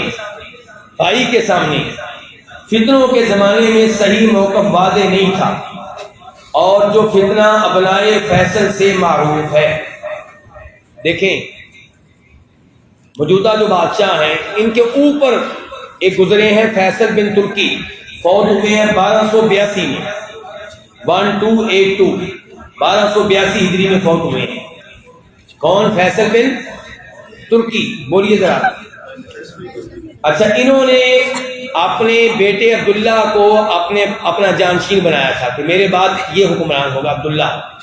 جب عبداللہ نے حکومت سنبھالی تو عبداللہ اور عبداللہ کے بھائیوں میں اختلافات پیدا ہو گئے، ان کے فیصل کے بیٹوں میں کیا پیدا ہو گئے؟ اختلافات، لڑائیاں، قتال، جنگیں شروع ہو گئی۔ اب اس زمانے میں شیخ عبد اللطیف نے اپنے ایک بھائی، اب علماء بھی کچھ تقسیم ہو گئے، کچھ علماء جو تھے وہ عبداللہ کو چھوڑ کے، عبداللہ حکمران تھا، اس کو چھوڑ کے عبداللہ کے مخالف بھائی کا ساتھ دینے لگے۔ کون؟ علماء۔ تو شیخ عبداللطیف نے ان علماء کو، اپنے بھائی کو خط لکھا کہ آپ کیا کر رہے ہیں، یعنی کہ آپ موجودہ بادشاہ کو چھوڑ کر اس کے بھائی کو جو بغاوت کر رہے ہیں اس کا ساتھ دے رہے ہیں۔ کیوں؟ کیونکہ جو بھائی تھا، جو بادشاہ نہیں تھا، وہ اچھی باتیں کر رہا تھا اسلامی لحاظ سے، تو یہ عالم دین اس کی باتوں سے متاثر ہو گیا کہ یہ اسلامی باتیں کرتا ہے، جبکہ قرآن و حدیث میں کیا ملتا ہے کہ جو بادشاہ ہے اس کا ساتھ دیں۔ غلط بات آپ اس کی نہیں مانیں گے، لیکن جب اس کے خلاف لوگ اٹھ کھڑے ہوں، جنگ کریں، تلوار چلائیں، تو وہاں پہ آپ تلوار چلانے والوں کا ساتھ نہیں دیں گے، موجودہ بادشاہ کا ساتھ دیں گے۔ تو یہ دیکھیں آپ، شیخ عبداللطیف فرماتے ہیں جس میں انہوں نے اپنے بھائی کو نصیحت کی ہے، جب ان کے سامنے، کن کے سامنے؟ بھائی کے سامنے، فتنوں کے زمانے میں صحیح موقف واضح نہیں تھا، اور جو فتنہ بنائے فیصل سے معروف ہے۔ چنانچہ فرماتے ہیں، کون فرماتے ہیں؟ کیوں بیٹا؟ عبدالسلام۔ کون فرماتے ہیں؟ عبداللطیف، شیخ عبداللطیف۔ آپ بچے لوگ اب مصروف ہو گئے تھے، دیکھا نا، توجہ ہٹ گئی تھی آپ لوگوں کی، دھیان سے۔ تو شیخ عبداللطیف یعنی کہ محمد عبد الوہاب کے پڑپوتے، وہ فرماتے ہیں یہ ایک بہت ہی خطرناک مسئلہ اور ایک بہت ہی بڑا فتنہ ہے، جس میں شیطان نے بہت سے لوگوں کو گرفتار کر رکھا ہے، مبتلا کر رکھا ہے، اور اسی فتنے سے مسلمانوں کو آپس میں بانٹتا ہے، تقسیم کرتا ہے، اور اسی کے نتیجے میں دین کے اندر بھی اختلاف ہوتا ہے، جس کی کتاب اللہ کے اندر مذمت آئی ہے، جو صرف کوتاہی اور سستی لاتا ہے، جس کا نتیجہ ترک جہاد ہوتا ہے۔ ترک جہاد کے نمبر 1 ڈالیں، ان کے جو کچھ آپ کر رہے ہیں یہ بغاوت وغیرہ، اس کا نتیجہ کیا ہوگا؟ جس کا نتیجہ ترک جہاد ہوتا ہے اور رب العالمین کی نصرت سے محرومی، یہ نمبر 2، رب العالمین کی نصرت سے محرومی۔ نمبر 3، زکوٰۃ کو چھوڑ دیا جاتا ہے۔ زکوٰۃ کون دے گا جب آپس میں آپ لڑ رہے ہوں گے؟ نمبر 4، فتنوں اور گمراہیوں کا ایک سیلاب آ جاتا ہے، فتنہ کے اوپر فتنہ، مزید مشکلات پیدا ہوتی ہیں۔ یعنی کہ آپ حکمران کے خلاف بغاوت کیوں کرتے ہیں؟ مثال کے طور پہ جی یہ سود لیتا ہے، اور سود واقعی بہت بڑا جرم ہے، لیکن جب آپ تلوار لے کر نکلیں گے اور ایک فوج اس کے مقابلے میں بنا لیں گے، آپس میں لڑیں گے، تو کتنے نئے فتنے پیدا ہو جائیں گے۔ کئی بچے یتیم ہو جائیں گے، کئی عورتیں بیوہ ہو جائیں گی، بدکاری کے اڈے کھل جائیں گے، بیوہ عورتیں جو ہیں وہ گناہ میں واقع ہو جائیں گی، اور چور اور ڈاکو آزاد ہو جائیں گے، کیونکہ حکومت نہیں ہے۔ شیطان ہمیشہ ایسے فتنوں کے لیے چال چلتا رہتا ہے، ان کے لیے دلیلیں اور مقدمات بناتا رہتا ہے، اور ان کے اندر یہ وہم ڈالتا رہتا ہے کہ ایسے مسلط حکام کی اطاعت اور فرما برداری واجب نہیں ہے، اور نہ ہی یہ مشروع ہے، حالانکہ حاکم وقت کی اطاعت واجب ہے، اور اسی میں اسلام کا غلبہ اور اس کی سربلندی ہے۔ شیطان کا دھوکہ، اور یہ میرے ساتھ کئی دفعہ مسجد نبی میں ہوا، جب میں درس دیا کرتا تھا اور بتایا کرتا تھا کہ مسلمانوں کی اطاعت کرو، تو کئی لوگ کھڑے ہو جاتے تھے، کیا جی جو حدیثیں آپ پڑھ رہے ہیں یہ ان حکمرانوں کے بارے میں جو نیک ہوں، جو کیا ہوں؟ نیک ہوں، اور ہمارے حکمران وہ ہیں جن کو سورہ اخلاص نہیں آتی، قل اللہ احد نہیں آتی، تو ان کی بات کو مانیں۔ تو یہ سوچ، یہ وسوسہ کس کی طرف سے ہے؟ شیطان کی طرف سے۔ میں مانتا ہوں آپ کا حکمران اچھا نہیں ہے، لیکن شیخ یہی بتا رہے ہیں کہ جب آپ اس کے خلاف بغاوت کریں گے، ابھی تو ایک غلطی ہے، ایک فتنہ، پھر کئی فتنے نکل آئیں گے۔ پھر شیخ اس شیطانی چال پر رد کرتے ہوئے لکھتے ہیں، یہ کون سے شیخ کی بات ہو رہی ہے بیٹا؟ شیخ عبداللطیف۔ پہلے شیطانی چال بتائی ہے، اب اس کا علاج۔ پھر شیخ اس شیطانی چال پر رد کرتے ہوئے لکھتے ہیں، فتنوں میں پڑے ہوئے ان لوگوں کو نہیں معلوم کہ عمر بن عبدالعزیز اور دیگر چند خلفاء کو چھوڑ کر یزید بن معاویہ کے دور ہی سے بغاوت اور خروج کا سلسلہ شروع ہو گیا، اور ان کی وجہ سے شر و فساد پھیلا۔ حکام اور خروج کرنے والے دونوں کی طرف سے شر اور فتن نے جنم لیا. یعنی کہ کہتے ہیں عمر بن عبدالعزیز کو چھوڑ دیں اور چند خلفاء کو چھوڑ دیں، باقی ہر خلیفے کے زمانے میں چند لوگ نکلے بغاوت کا اعلان. یہ حکمران نے یہ آرڈر غلط دیا ہے، شریعت کی خلاف ورزی کی ہے، ہم اس کو اتاریں گے، اقتدار سے محروم کر دیں گے. لڑائیاں ہوئی، ان لڑائیوں سے فتنے برآمد ہوئے، خیر برآمد نہیں ہوئی. امام ابن تیمیہ رحمہ اللہ نے کسی جگہ کہا ہے کہ آج تک میں نہیں جانتا کہ کسی حکمران کے خلاف خروج اور بغاوت کا سلسلہ قائم ہوا ہو اور اس کا نتیجہ کو اچھا نکلا ہو. دیکھیں، مگر اس کے باوجود ائمہ اعظام اور علماء کرام کی سیرت کے بجائے یہاں پہ لکھتے ہیں طریقہ. اس کے باوجود ائمہ اعظام اور علماء کرام کا طریقہ مشہور اور معروف ہے کہ انہوں نے کسی بغاوت میں حصہ نہیں لیا. بغاوتیں ہوتی رہی لیکن علماء اس کا حصہ، بولیے ذرا، علماء ان بغاوتوں کا حصہ نہیں بنتے تھے، اور نہ ہی اللہ اور اس کے رسول علیہ السلام کے احکامات کی نافرمانی کرتے ہوئے اطاعت سے ہاتھ کھینچا. ادھر بغاوت ہوئی، بغاوت کرنے والوں کا ساتھ نہیں دیا اور موجودہ حکمران کی بیعت کو بھی نہیں توڑا، جو کہ واجبات دین میں سے ہے. کیا؟ حکمران کی اطاعت کرنا. پھر شیخ نے اس پر کئی مثالیں بیان کی. کون سے شیخ نے؟ شیخ عبداللطیف نے. اور کہا کہ میں اس کے لیے حجاج بن یوسف ثقفی کی مثال بیان کرتا ہوں جو ظلم و زیادتی اور خون ریزی میں مشہور ہے. کتنے لوگوں کو قتل کیا، اللہ کی حرمتوں کی پامالی اور کبار امت جیسے سعید بن جبیر کے قتل میں ملوث ہے.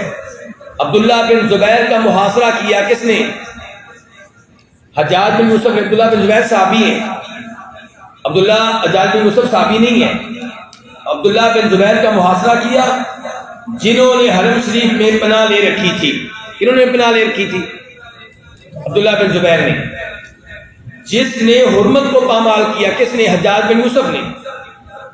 بیت اللہ کی حرمت کو پامال کیا، ابن زبیر کا قتل کیا، جبکہ ابن زبیر سے تمام اہل مکہ، مدینہ، یمن اور اکثر عراق والے بیعت کر چکے تھے.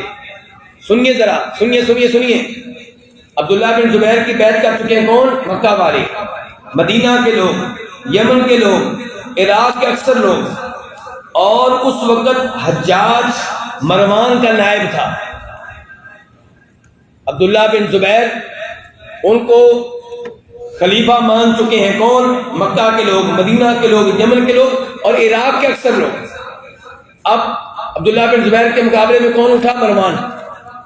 کون مقابلے میں آیا؟ کہاں سے؟ دمشق سے، شام سے. اور اس نے مدینہ میں، عراق میں ذمہ داری کس کو سونپی؟ حجاج کو. اب حجاج مروان کی بات مان کے مقابلہ کر رہا ہے کس کا؟ عبداللہ بن زبیر کا. جبکہ عبداللہ بن زبیر صحابی بھی ہیں اور ان کی مکہ، مدینہ اور یمن اور عراق کے اکثر لوگ بیعت نہیں کر چکے. اب دیکھیں، اور اس وقت حجاج مروان کا نائب تھا. پھر ان کے لڑکے عبد الملک کا نائب ہوا. کون؟ حجاج. جب مروان فوت ہو گئے، عبد الملک نائب بنے تو مروان، اب حجاج اب بیٹے کا بھی نائب بن گیا. جبکہ معاملہ یہ تھا کہ مروان کو نہ تو کسی خلیفہ نے ولی عہد بنایا تھا اور نہ ہی اہل حل و عقد نے اس سے بیعت لی تھی. اہل حل و عقد سمجھدار لوگ، عقل مند لوگ، علماء، کمانڈر. اس سب کے باوجود، یہاں پہ لکھیں اس سب کے باوجود بیعت لی تھی، اس کے بعد لکھیں اس سب کے باوجود، پھر کو مٹا دیں، پھر کی جگہ پہ لکھیں اس سب کے باوجود اہل علم نے اس کی جائز اطاعت کرنے میں توقف نہیں کیا، کیونکہ حاکم کی اطاعت کرنا ارکان اسلام اور اس کے واجبات میں سے ہے. لو جی، اب ذرا میں آپ کی توجہ چاہوں گا. عبداللہ بن زبیر صحابی، متقی انسان، پرہیزگار انسان، اور مکہ والے انہیں حکمران مان چکے، مدینہ کے لوگ مان چکے، یمن کے لوگ مان چکے، عراق کے اکثر لوگ مان چکے. مروان مقابلے میں کھڑا ہوا، حجاج کو اپنا نائب بنایا. حجاج نے عبداللہ بن زبیر کو شہید کیا، ظلم کیا اور مکہ کا محاصرہ کیا. حالانکہ مکہ میں لڑنا جائز نہیں ہے. یہ سب کچھ ہوا، لیکن عبداللہ بن زبیر جب شہید ہو گئے، اب نیا حکمران کون بن گیا؟ مروان، اور اس کا نائب کون ہے؟ حجاج۔ تو کیا علماء نے اعلان کیا کہ جناب عبداللہ بن زبیر کو نجائز شہید کیا گیا، وہ متقی تھے، صحابی تھے، اب جو ان کی جگہ پہ آئے ہم اس کو نہیں مانتے؟ نہیں، عبداللہ بن زبیر کو عبداللہ بن زبیر کے زمانے میں مانا، جب وہ چلے گئے، فوت ہو گیا، نیا حکمران آیا تو اس کی بھی بیعت کر لی، ٹھیک ہے جی ہمیں یہی حکم دیا گیا۔ اور سمجھ رہے ہیں علماء کرام، یہ ہے سلفیت۔ جو بھی حکمران آ گیا وہ جیسے بھی آیا ہو، چاہے اس نے پرانے حکمران کو قتل کیا ہو، چاہے تختہ الٹا ہو، چاہے اس پہ ظلم کیا ہو، اب وہ آ گیا ہے، اس نے حکومت سنبھال لی ہے، کنٹرول کر لیا ہے، اب ہمارا بھی حکمران ہے۔ باقی جو اس نے ظلم کیا، زیادتی کی، اس کا حساب ہم نے نہیں لینا، کس نے لینا ہے؟ وہ اس کا معاملہ اللہ کے ساتھ، ہو سکتا ہے اللہ اس کو معاف کر دے، ہو سکتا ہے اللہ اس کو عذاب دے۔ ہم یہ بھی نہیں کہتے کہ پکا جنمی ہے کیونکہ اس نے صحابی کو قتل کیا، بھی اللہ تعالیٰ معاف بھی تو کر دیتے ہیں نا۔ آگے دیکھیں، اور یہ بتا دوں ویسے حجاج بن یوسف نے یقیناً کئی لوگوں پہ ظلم کیا ہے، قتل کیا ہے، لیکن قرآن کے معاملے میں حجاج بن یوسف کی کئی خدمات بھی ہیں۔ کس کے معاملے میں؟ قرآن کے معاملے میں، قرآن کی اس نے کافی خدمت کی ہے، اس لیے ہم اس کا معاملہ اللہ کے ساتھ کرتے ہیں۔ اچھا اب آگے دیکھیں، ابن عمر اور صحابہ کرام میں سے جس نے بھی حجاج بن یوسف کا زمانہ پایا، کسی نے بھی اس کی مخالفت نہیں کی۔ عبداللہ بن عمر اس کے پیچھے نمازیں پڑھتے رہے، اور حجاج بن یوسف حج کرواتا تھا، حج کا امیر ہوتا تھا، عبداللہ بن عمر حج کرتے تھے۔ صحابی عبداللہ بن عمر، انہوں نے تو یہ نہیں کہا کہ عبداللہ بن زبیر صحابی تھے، میں بھی صحابی ہوں، تو نے صحابی کو شہید کیا، میں تجھے حکمران نہیں مانتا، یہ کام نہیں کیا۔ اور نہ ہی اس کی اطاعت سے ہاتھ کھینچا۔ کس کی اطاعت سے؟ حجاج بن یوسف کی اطاعت سے۔ ان چیزوں میں جس سے اسلام قائم ہوتا ہے اور ایمان کی تکمیل ہوتی ہے، اسی طرح اس کے زمانے میں، کس کے زمانے میں؟ حجاج کے زمانے میں جو کبار تابعین پائے جاتے تھے، جیسے ابن مسیب، حسن بصری، ابن سیرین، اور حسن بصری کا نام تو سنا ہوا ہے آپ سب نے، اردو والے بھی جانتے ہیں حسن بصری کو، ابن سیرین کو بھی آپ جانتے ہیں جو خواب، محمد بن سیرین خواب والے، اور ابراہیم تیمی وغیرہ، یہ سب کے سب ان کا یہی رویہ تھا۔ اور ان کے علاوہ بہت سارے سادات امت، امت کے سردار اور کبار ائمہ علماء، جن میں سے کسی نے بھی اس کی اطاعت سے ہاتھ نہیں کھینچا۔ کس کی اطاعت سے؟ حجاج ظالم تھا، فاسق تھا، صحابی کو شہید کیا، عام کئی مسلمانوں کو شہید کیا تو فاسق ہوگا، لیکن عبداللہ بن عمر اور ان تابعین نیک لوگوں نے اس کی اطاعت کی، اس کو حکمران مانا، اس کی حکمرانی کو قبول کیا، اس کی خلافت کو قبول کیا۔ یہ عمل علماء امت اور ائمہ اعظام میں باقی رہا، جاری و ساری رہا، جو اس باب میں اللہ اور اس کے رسول کی اطاعت کرتے رہے۔ ان کی اطاعت کیوں کرتے رہے؟ کیا حجاج پیسے دیتا تھا اس لیے؟ نہیں، اللہ کے رسول کی وجہ سے صلی اللہ علیہ وسلم۔ ہر حاکم خواہ وہ نیک ہو یا برا، اس کے ساتھ جہاد کرتے رہے۔ حکمران جیسا بھی تھا اس کی قیادت میں یہ کیا کرتے رہے؟ بولیے کیا کرتے رہے؟ حج بھی کرتے رہے، جہاد بھی کرتے رہے۔ یہ نہیں کہا کہ یہ فاسق ہے ہم اس کے ساتھ مل کے جہاد نہیں کریں گے، جیسا کہ اصول دین اور عقائد کی کتابوں میں یہ بات مشہور ہے۔ اسی طرح بنو العباس، آپ کو پتہ ہے نا کہ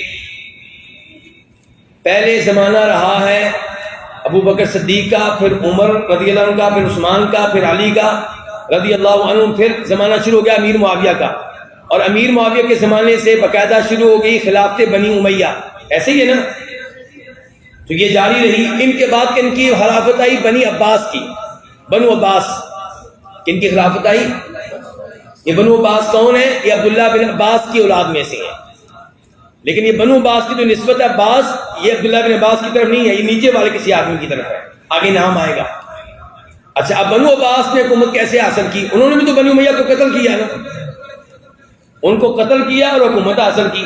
تو کیا علماء کرام نے کہا کہ چونکہ تم لوگوں نے بنی امیہ پہ ظلم کیا ہے اب ہم تمہاری بات نہیں مانتے؟ نہیں، ان کے زمانے میں ان کو حکمران مانا، ان کے زمانے میں ان کو مانا۔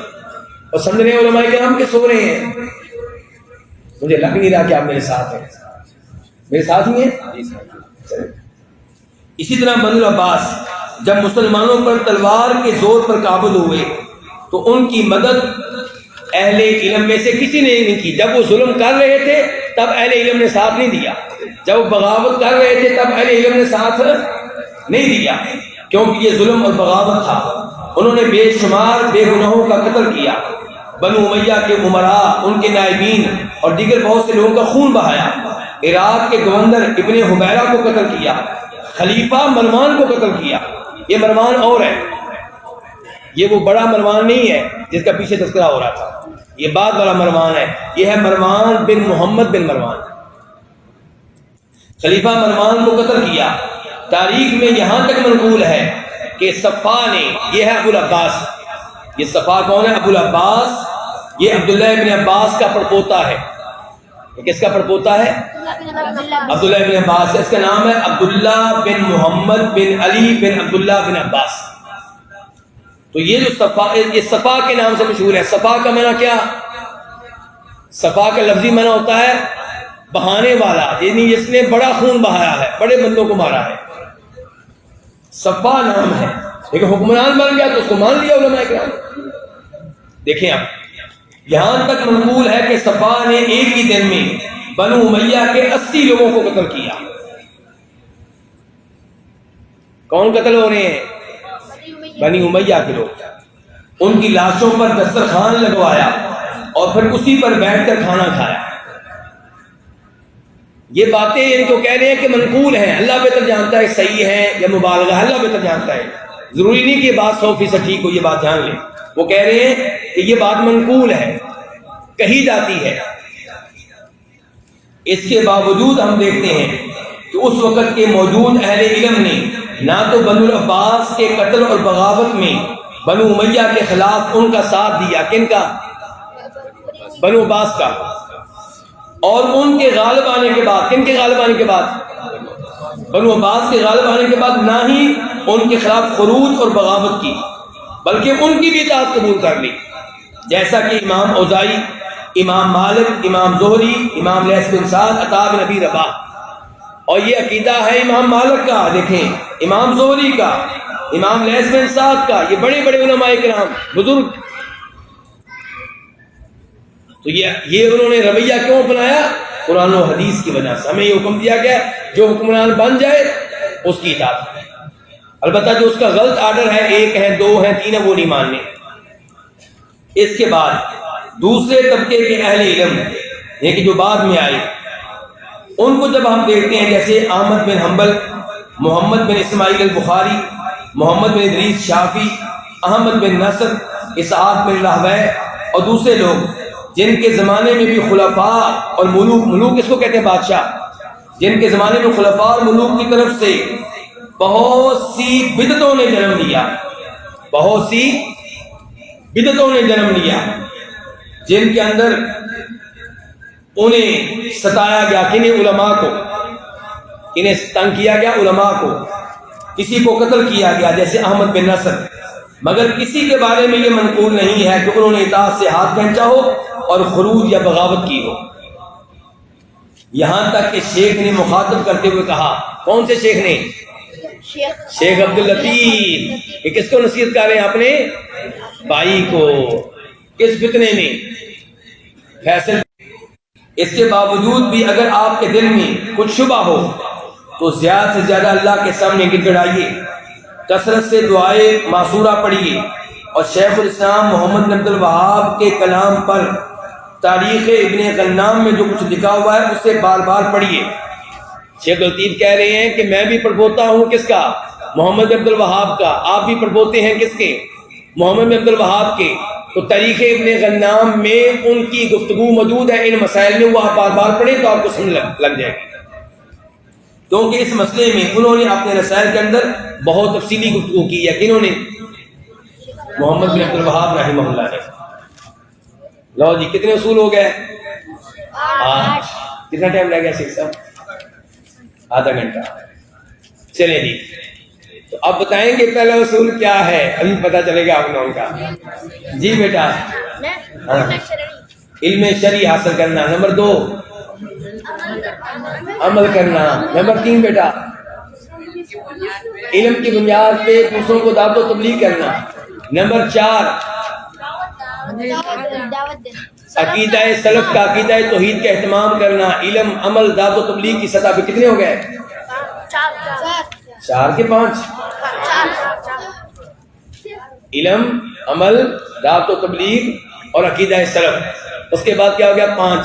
جی سنت نبوی کا اہتمام کرنا. اور اس کے کتنے ہو گیا آپ؟ 5. نمبر 6 علماء سنت کو مضبوطی سے پکڑنا. نمبر 7 خفیہ اسلامی تنظیموں جماعتوں سے دور رہنا. نمبر 8 حکمرانوں کے ساتھ برتاؤ جو کرنا ہے وہ کتاب و سنت اور علماء سلف کی روشنی میں کرنا ہے. چلیں جی اب 9واں اصول اہل بدعت سے دور رہنا. اہل بدعت سے دور رہنا اور ان سے لوگوں کو خبردار کرنا. ان سے لوگوں کو ان کے بارے میں لوگوں کو وارننگ دینا. ان کے بارے میں لوگوں کو آگاہی دینا. اہل بدعت کا مقابلہ اہل بدعت سے دور رہنا اور ان سے لوگوں کو خبردار کرنا. اس پہ سلف کا اجماع ہے. اس پہ سلف کا کیا ہے کہ اہل بدعت سے دور بھی رہیں گے اور لوگوں کو ان کے بارے میں خبردار کرتے رہیں گے کہ بھئی اس عالم دین کی گفتگو نہ سنا کریں کیونکہ یہ بدعتی ہے. اس کی گفتگو بظاہر آپ کو میٹھی محسوس ہوتی ہے لیکن اس کے اندر بدعتیں ہیں. آپ بھی کہیں بدعتی نہ بن جائیں. دھیان سے جیسا کہ قاضی ابو یعلا جیسے محقق علماء نے نقل کیا ہے. ابو یعلا نے کیا نقل کیا جی؟ ابو یعلا جیسے محققین علماء نے نقل کیا. کیا نقل کیا ہے؟ یہ نقل کیا ہے کہ علماء کا اجماع ہے کہ اہل بدعت سے دور رہیں گے اور ان کے بارے میں پبلک کو عوام کو خبردار کرتے رہیں گے. یہ اجماع ہے. اس مسئلے میں اس بات پر تنبیہ ضروری ہے کہ آج ہمارے زمانے میں اہل بدعت سنت کے لباس میں چھپتے ہیں. اپنے آپ کو ان کے وہ کیا ظاہر کرتے ہیں کہ ہم اہل سنت ہیں. اہل بدعت نے اپنا نام کیا رکھ لیا ہے؟ اہل بدعت نے اپنا نام کیا رکھ لیا ہے؟ پاک و ہند میں اہل سنت نام ان کا ہے جو سب سے زیادہ بدعتیں یعنی کہ اپناتے بھی ہیں اور ان کو رواج بھی دیتے ہیں. اہل سنت ان کا نام ہے جو عید میلاد النبی صلی اللہ علیہ وسلم مناتے ہیں. 3واں 7واں 40واں برسی عرس، اذان سے پہلے درود شریف اور نماز سے پہلے اونچی بات سے نیت کرنا، روزے سے پہلے اونچی بات سے نیت کرنا، بلکہ شرک تک معاملہ بھی پہنچ گیا ہے. قبر والوں کو مشکل کشا حاجت روا سمجھنا، ان سے بیٹے مانگنا، انہیں سجدہ کرنا، چادریں چڑھانا، پھول قبروں پہ رکھنا، اگربتیاں موم بتی اگربتیاں وغیرہ، یعنی کہ ساری بدعتیں اپنا کر بھی وہ کیا ہیں؟ اہل سنت. تو شیخ کہتے ہیں ہمارے زمانے میں اہل بدعت سنت کے لباس میں چھپتے ہیں اور اسی کی آڑ میں اپنے آپ کو چھپا کر رکھتے ہیں. اپنے آپ کو چھپا کر رکھتے ہیں جب وہ بدعات میں غرق ہوتے ہیں. تھوڑی بتنی بدعات میں غرق ہوتے ہیں، باقاعدہ نہا رہے ہوتے ہیں. اور یہ ہر شخص کو معلوم ہے جو انہیں قریب سے جانتے ہیں اور جو ان کے حزبی اور تنظیمی ارادوں سے واقف ہیں کہ وہ کس طرح ایک مسلمان حاکم کی بیعت کو توڑ کر اس کے خلاف خروج و بغاوت کی پلاننگ بناتے ہیں. تو یہ بھی بدعت ہے. یہ بھی کیا ہے؟ بدعت ہے. وقت کے حکمران کے خلاف بغاوت کرنا، اس کی پلاننگ کرنا، تو یہ بدعات بھی یہاں کے ماحول میں یہ بھی موجود ہے اور کئی اسلامی ممالک میں بھی یہ موجود ہے. آج کے اہل بدعت کا یہ عمل کوئی نیا نہیں ہے بلکہ پہلے بدعتیوں نے بھی یہی کیا ہے. ان کے کسی عمل سے ان کی بدعتیں رواج پاتی ہیں. ان کے کسی عمل سے، کس عمل سے؟ کہ اپنے آپ کو اہل سنت ظاہر کرتے ہیں اور دلوں میں بیٹھتی ہیں. امام ابن بطہ نے اپنی سند سے الابانہ میں نقل کیا ہے کہ مفضل بن محلحل یہ فوت ہوئے 167 ہجری میں. 167 ہجری میں فوت ہوئے ہیں. مفضل بن محلحل السعدی الکوفی. مفضل بن محلحل جو کہ اہل سنت میں ایک معروف عابد و زاہد اور ثقہ ہے، کہتے ہیں کہ ایک بدعتی کے پاس آپ اگر بیٹھتے ہیں اور وہ فوراً اپنی بدعت کو بیان کرنا شروع کر دیتا ہے تو آپ فوراً اس سے بھٹک جاؤ گے، بھاگ جاؤ گے، آپ اس کے پاس نہیں بیٹھو گے اور وہاں سے اٹھ جاؤ گے. مگر جب وہ سنت کی بات کرے گا، حدیثیں بیان کرے گا، پھر بعد میں اپنی بدعت کو کلام کے درمیان دھیرے دھیرے ڈالتا رہے گا تو یہ بدعت آپ کے دل میں بیٹھ جائے گی اور پھر نہیں نکلے گی. مطلب ایک بدعتی کے پاس بیٹھ کر اس کی باتیں سننا کسی بھی حال میں جائز نہیں ہے. اور اسی خدشے کی وجہ سے، کون سا خدشہ؟ کہ اس کی باتیں دل میں بیٹھ جاتی ہیں. اسی خدشے کی وجہ سے سلف، یہ جو نا اس کی باتیں دل میں بیٹھ جاتی ہیں، اس کو آپ بریکٹ میں کر دیں. اسی خدشے کی وجہ سے کہ سلف، اور اسی خدشے کی وجہ سے سلف کسی بدعتی کے کلام کو نہیں سنتے تھے اور وہ پوری کوشش کرتے تھے کہ ان جگہوں پر نہ جائیں جہاں کوئی بدعتی اپنی بدعات کو پھیلا رہا ہو. ابن بطہ نے الابانہ میں، یہ کتاب کا نام ہے، اپنی سند سے یہ بھی نقل کیا ہے کہ معمر نے کہا، یہ میں پکی بات نہیں کرتا، میرے خیال میں یہ معمر بن راشد ہے. معمر نے کہا کہ ابن طاؤس بیٹھے ہوئے تھے، عبداللہ بن طاؤس، کہ ایک معتزلی آ کر بات کرنے لگا. ابن طاؤس بیٹھے ہوئے تھے، کون آ کر بات کرنے لگا؟ معتزلی. اب معتزلی کون ہیں؟ بدعتی لوگ ہیں. کہتے ہیں کون کہتے ہیں؟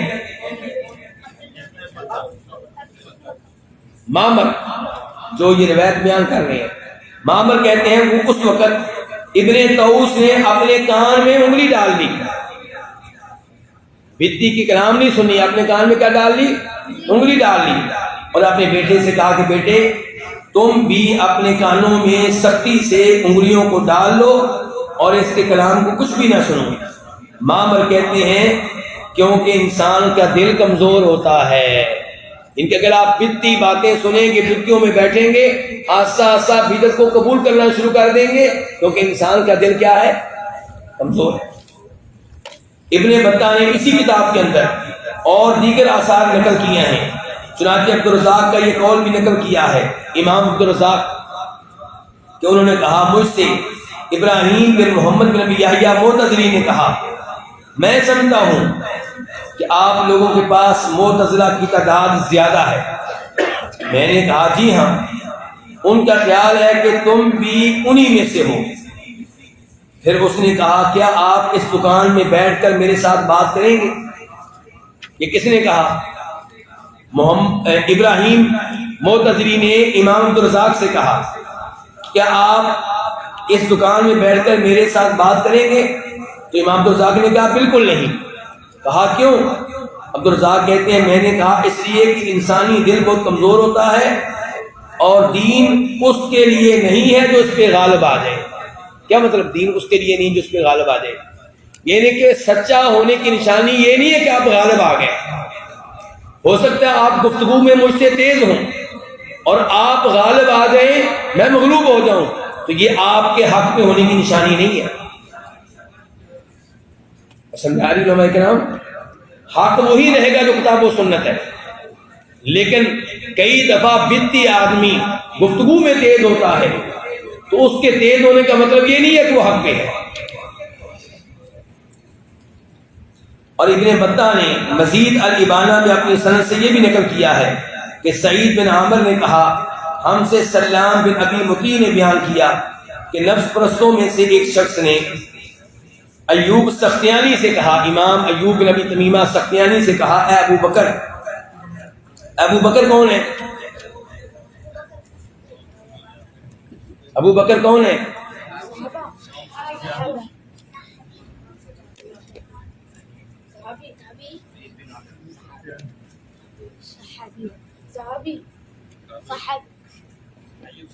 ایوب سختیانی لکھا ہوا آپ کے سامنے کہ ایک شخص نے ایوب سختیانی سے کہا اے ابو بکر. ایوب سے کہا اے ابو بکر، اس کا مطلب ایوب نام ابو بکر کی کنیت ہے. اے ابو بکر میں آپ سے ایک بات پوچھنا چاہتا ہوں۔ ایوب نے اپنی انگلیوں سے اشارہ کرتے ہوئے کہا تم سے میں آدھی بات بھی نہیں سننا چاہتا۔ مثال کے طور پہ ایسے کہا ہوگا کہ میں تم سے آدھی بات بھی نہیں سنوں گا۔ سلف صالحین اسی طرح تھے کہ بدعتوں کی باتیں سننے سے دور رہتے تھے اور دوسروں کو بھی اس سے آگاہ کرتے تھے تاکہ دلوں میں ان کی بدعتیں بیٹھ نہ جائیں اور ہلاکت مقدر نہ بن جائے۔ پھر کیا حال ہوگا اس شخص کا جو ان بدعتوں کی مجلسوں میں بیٹھ کر ان کے لیکچرز کو سنتا ہے اور ان کے ساتھ اٹھتا بیٹھتا ہے۔ بڑے سوال آتے ہیں جناب، کیا شیخ صاحب یہ کلپ سنیں، یہ کیا کہہ رہے ہیں مولوی صاحب، اس کا کیا جواب ہے؟ وہ کلپ سنیں جس کا کیا جواب؟ آپ سنتے کیوں ہیں جی؟ ہم نہیں سنتے اور آپ پبلک میں سے ہو کر سنتے ہیں، کیوں بھائی؟ بلا شبہ ان کا کلام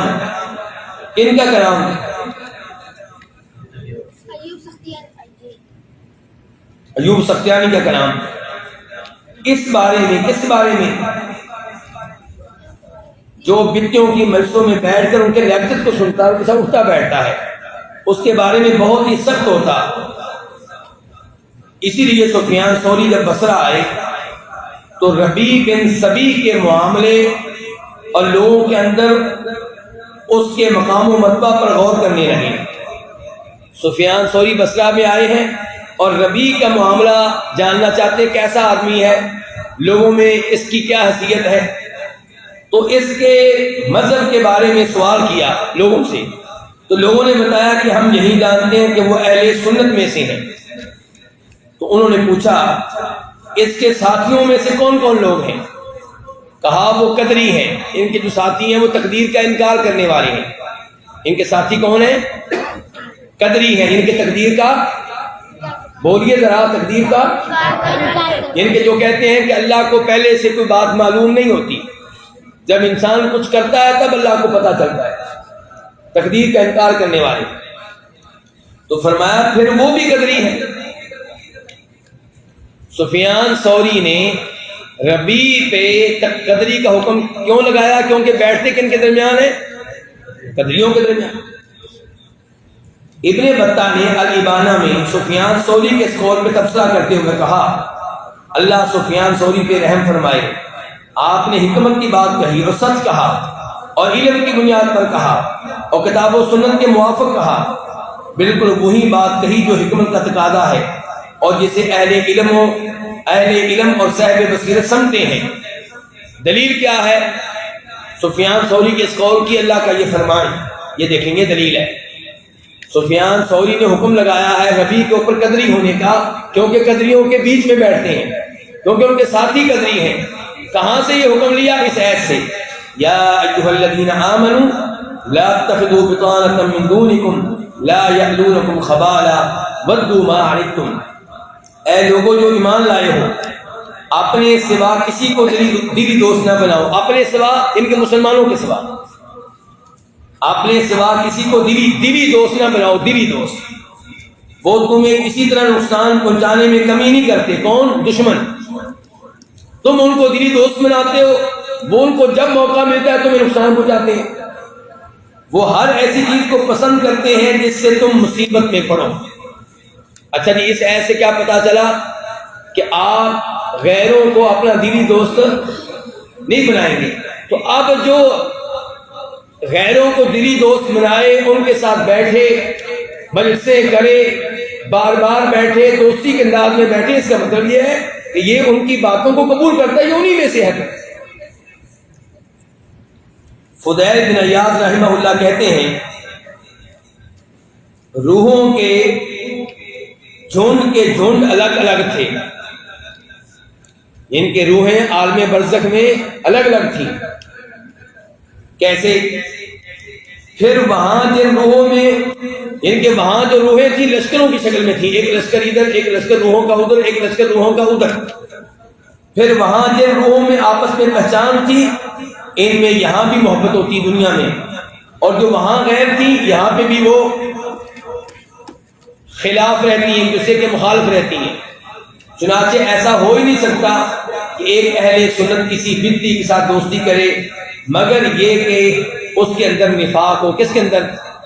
اس سے سنی کے اندر. یہ نہیں ہو سکتا کہ ایک اہل سنت کسی بدعی کے ساتھ دوستی کرے مگر یہ کہ اس کے اندر نفاق ہو. کس کے اندر؟ اس اہل سنت کے اندر، سنی کے اندر.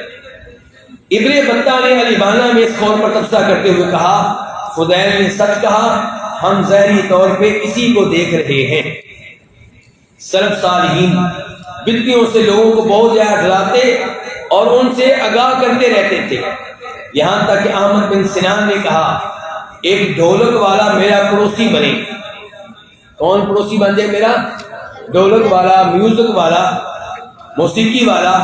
میرے نزدیک یہ زیادہ بہتر ہے اس بات سے کہ میرا پڑوسی کوئی بدعی بنے. یعنی کہ آپ کا پڑوسی وہ ہونا چاہیے جو نیک آدمی ہو، نہ میوزک والا نہ بدعی.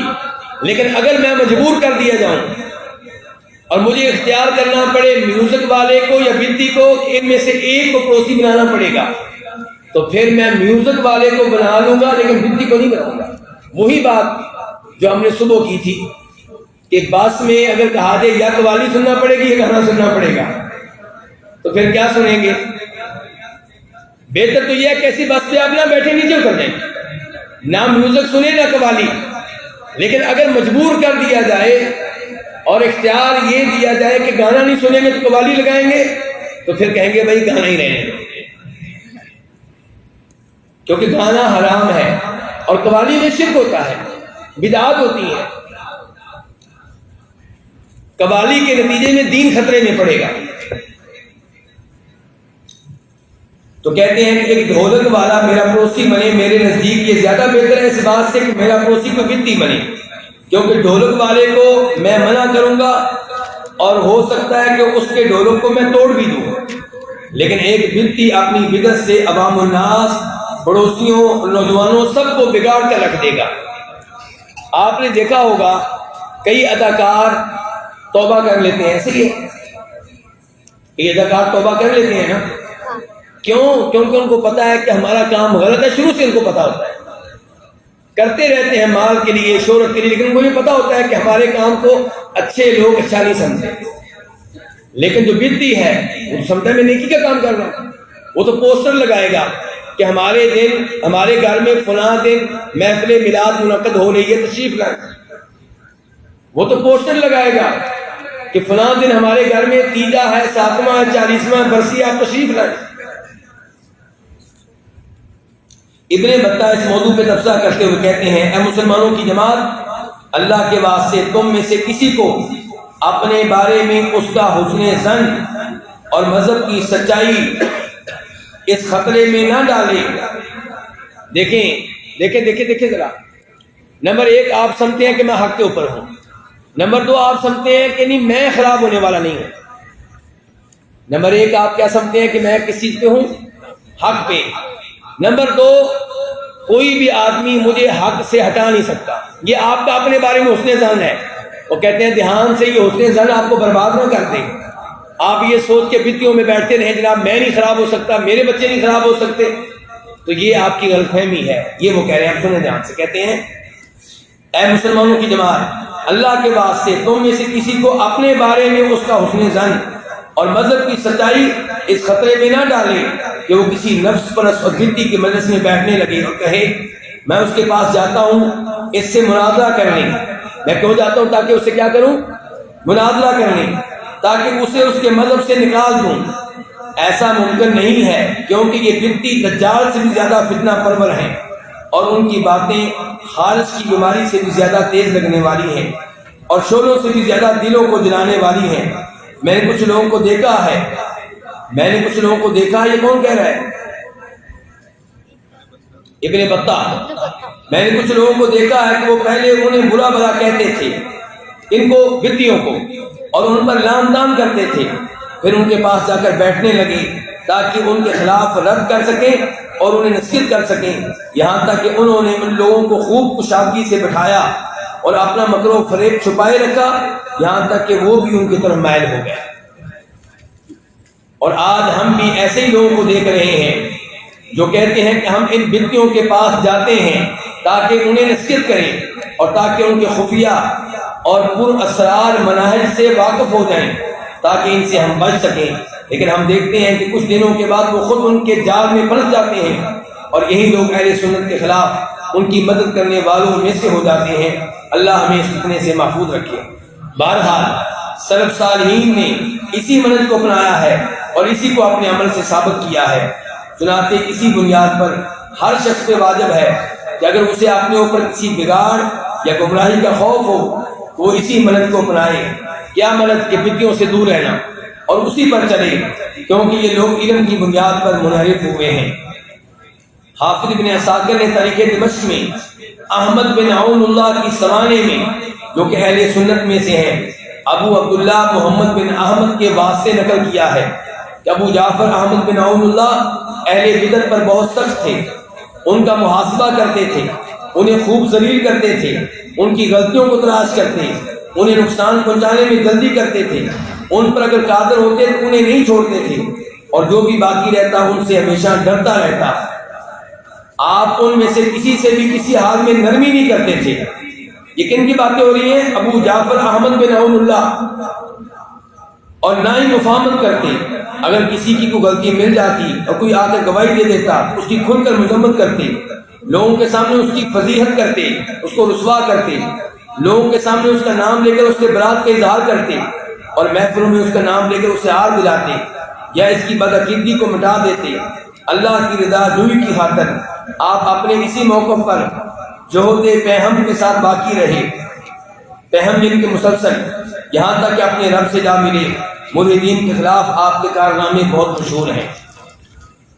لو جی 10واں اصول اور آخری اصول یہ کیا ہے کہ زندگی کے تمام معاملات اور حالات میں کتاب و سنت کو لازم پکڑنا. ہر معاملے میں, کوئی بھی معاملہ ہو, ہمارا زندگی کے تمام معاملات اور حالات میں کتاب و سنت کو لازم پکڑنا ہی تمام اصولوں کی جڑ ہے اور یہی ان پر فیصل ہے. یعنی کہ کتاب و سنت کو ہر معاملے میں لازم پکڑے رکھنا, اس سے باقی دیگر اصولوں کے بھی فیصلے ہوتے ہیں. جیسا کہ اللہ تعالیٰ نے فرمایا وَمَا كَانَ لِمُؤْمِنٍ وَلَا مُؤْمِنَةٍ إِذَا قَضَى اللَّهُ وَرَسُولُهُ أَمْرًا أَن يَكُونَ لَهُمُ الْخِيَرَةُ مِنْ أَمْرِهِمْ وَمَن يَعْصِ اللَّهَ وَرَسُولَهُ فَقَدْ ضَلَّ ضَلَالًا مُبِينًا.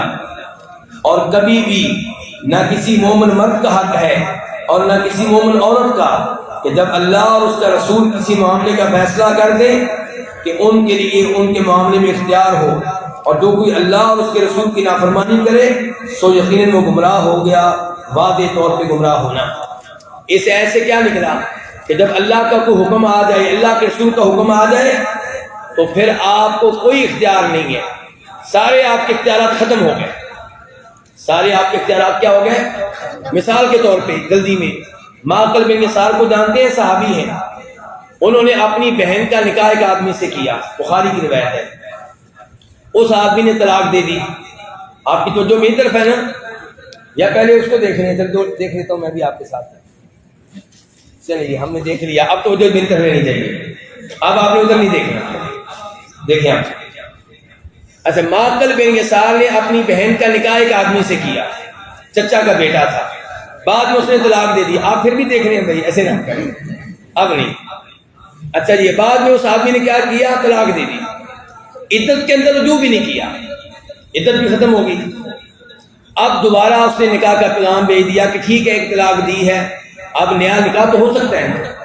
معقل بن یسار نے قسم اٹھا لی کہ میں نے تمہیں اپنی بہن دی تھی, تمہیں عزت دی, تو نے طلاق دی, عدت میں رجوع بھی نہیں کیا, اب دوبارہ نکاح کا پیغام لے کر آ گیا. اللہ کی قسم میری بہن تمہارے گھر میں اب کبھی داخل نہیں ہوگا. اپنا ذاتی معاملہ ہے نا, اپنی بہن کا معاملہ, نماز کا معاملہ تو نہیں ہے, روزے کا معاملہ نہیں, عبادت کا معاملہ نہیں ہے, اپنا ذاتی معاملہ ہے. لیکن اللہ نے آیت اتار دی فَلَا تَعْضُلُوهُنَّ أَن يَنكِحْنَ أَزْوَاجَهُنَّ, کہ تمہیں حق حاصل نہیں ہے کہ اپنی طلاق یافتہ بہن کو سابقہ خاوند سے نکاح کرنے سے روکو. جب اللہ کا حکم آ گیا کہتے ہیں میں اپنی قسم توڑ دوں گا اور اللہ کا حکم مانوں گا. تو یہ ہے مومن کی شان کہ ہر معاملے میں کس کی بات ماننی؟ اللہ کے رسول کی. ہر معاملے میں صرف نماز روزے کے معاملے میں نہیں، ہر معاملے میں۔ مزید اللہ تعالیٰ نے فرمایا انما كان قول المؤمنين اذا دعوا الى الله ورسوله ليحكم بينهم ان يقولوا سمعنا واطعنا واولئك هم المفلحون ومن يطع الله ورسوله يخشى الله ويتقه فاولئك هم الفائزون واقسموا بالله جهد ايمانهم لئن امرتم ليخرجن قل لا تقسموا طاعه معروفه ان الله خبير بما تعملون قل اطيعوا الله واطيعوا الرسول فان تولوا فانما عليه ما حمل وعليكم ما حملتم وان تطيعوه تهتدوا وما على الرسول الا البلاغ المبين۔ ایمان والوں کی بات جب وہ اللہ اور اس کے رسول کی طرف بلائے جائیں تاکہ ان کے درمیان فیصلہ کرے، اس کے سوا نہیں ہوتی کہ وہ کہتے ہیں کہ ہم نے سنا اور ہم نے اطاعت کی۔ یعنی کہ جب اللہ کے رسول کا حکم آ جائے تو ایمان والوں کا رویہ کیا ہوتا ہے؟ وہ کہتے ہیں ہم نے اللہ کی بات سن لی، اللہ کے رسول کی بات سن لی اور مان لی، تردد نہیں کرتے، سوچ و بچار میں مبتلا نہیں ہوتے، حدیث آ گئی ہے بات ختم۔ اور یہی لوگ فلاح پانے والے ہیں۔ اور جو شخص اللہ اور اس کے رسول کی اطاعت کرے اور اللہ سے ڈرے اور اس سے بچے تو یہی لوگ مراد پانے والے ہیں۔ اور انہوں نے اللہ کی قسمیں کھائیں، کنہوں نے؟ منافقین وغیرہ نے، اپنی پختہ قسمیں کہ اگر واقعی تم انہیں حکم دے، تم یعنی کہ اللہ کے رسول آپ ان کو حکم دیں تو ہر صورت ضرور نکلیں گے، اللہ کے رسول کی بات مان کر نکلیں گے جہاد وغیرہ کے لیے۔ تو کہہ، اب آپ ان سے کہہ دیں قسمیں نہ کھاؤ۔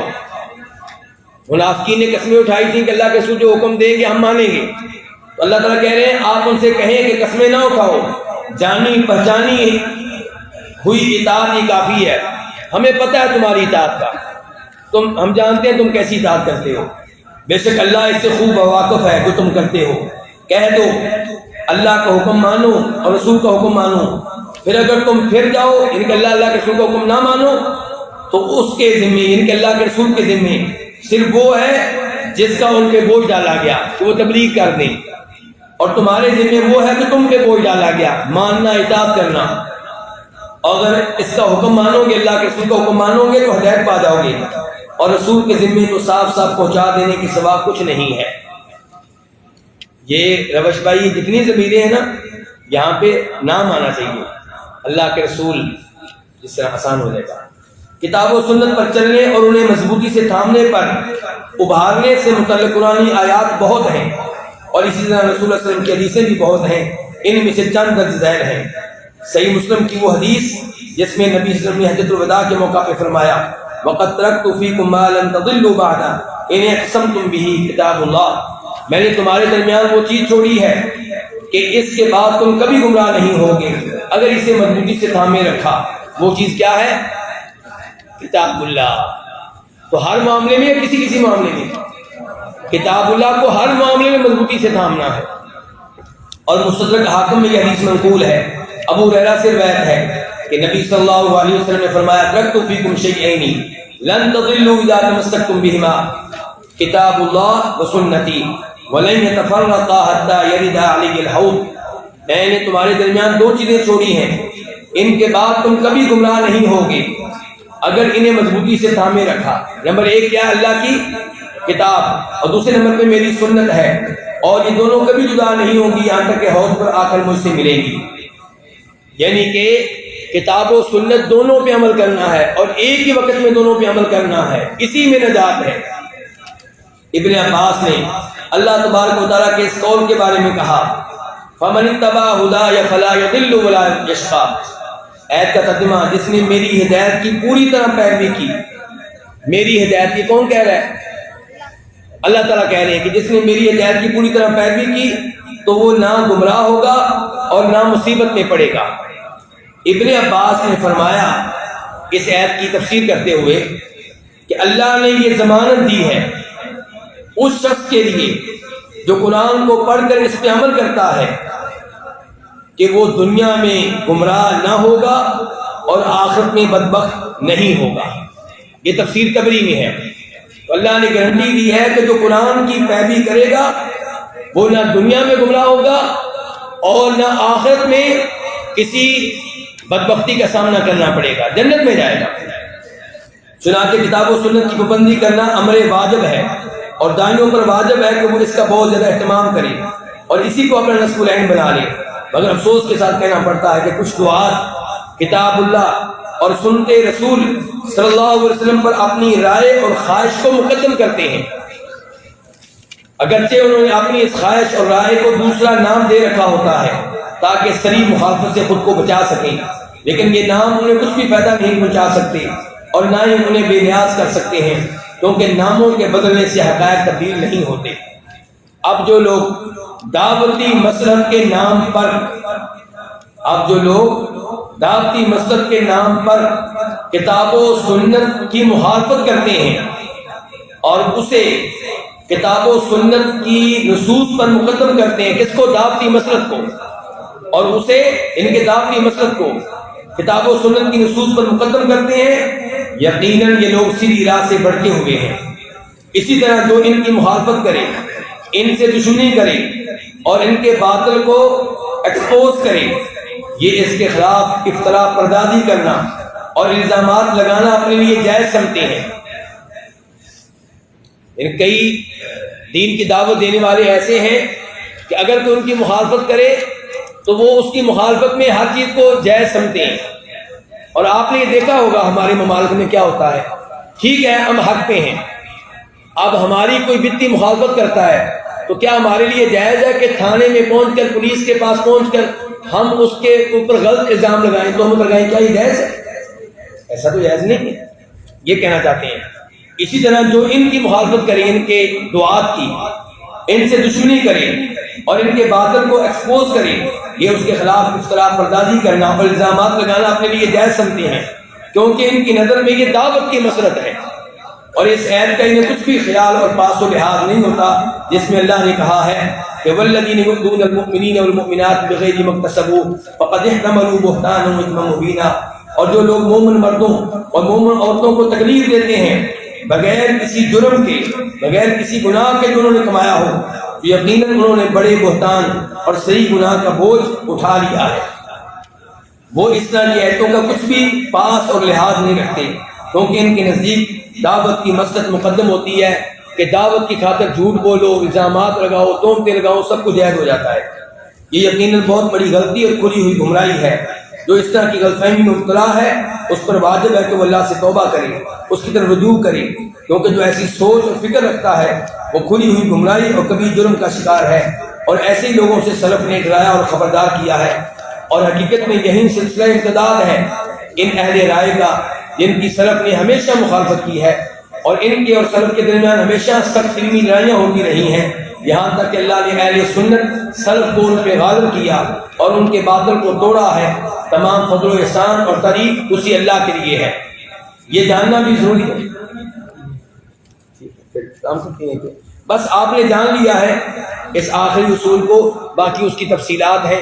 اللہ رب العزت سے دعا ہے کہ اللہ تعالی ہمیں ان اصولوں پہ کاربند رہنے کی توفیق عنایت فرمائے۔ بہت سنہری اصول ہیں، اور اس کتاب کا وقتاً فوقتاً مطالعہ کرتے رہیے اور علماء کرام کے ساتھ جڑے رہیے۔ جزاکم اللہ خیرہ۔ اللہ تعالیٰ آپ کا آنا وقت دینا قبول فرمائے، اللہ ہمیں ہر طرح کے فتنوں سے محفوظ رکھے، اور اللہ تعالیٰ یہاں کے متعاونین کو، شیخ کو، ان کے ساتھیوں کو، مکتب کو، سب کو جزائے خیر دے، اور جنہوں نے اس درس کے انعقاد کا موقع دیا ہے ان کی محنتیں قبول فرمائے۔ وآخر دعوانا الحمد للہ رب العالمین۔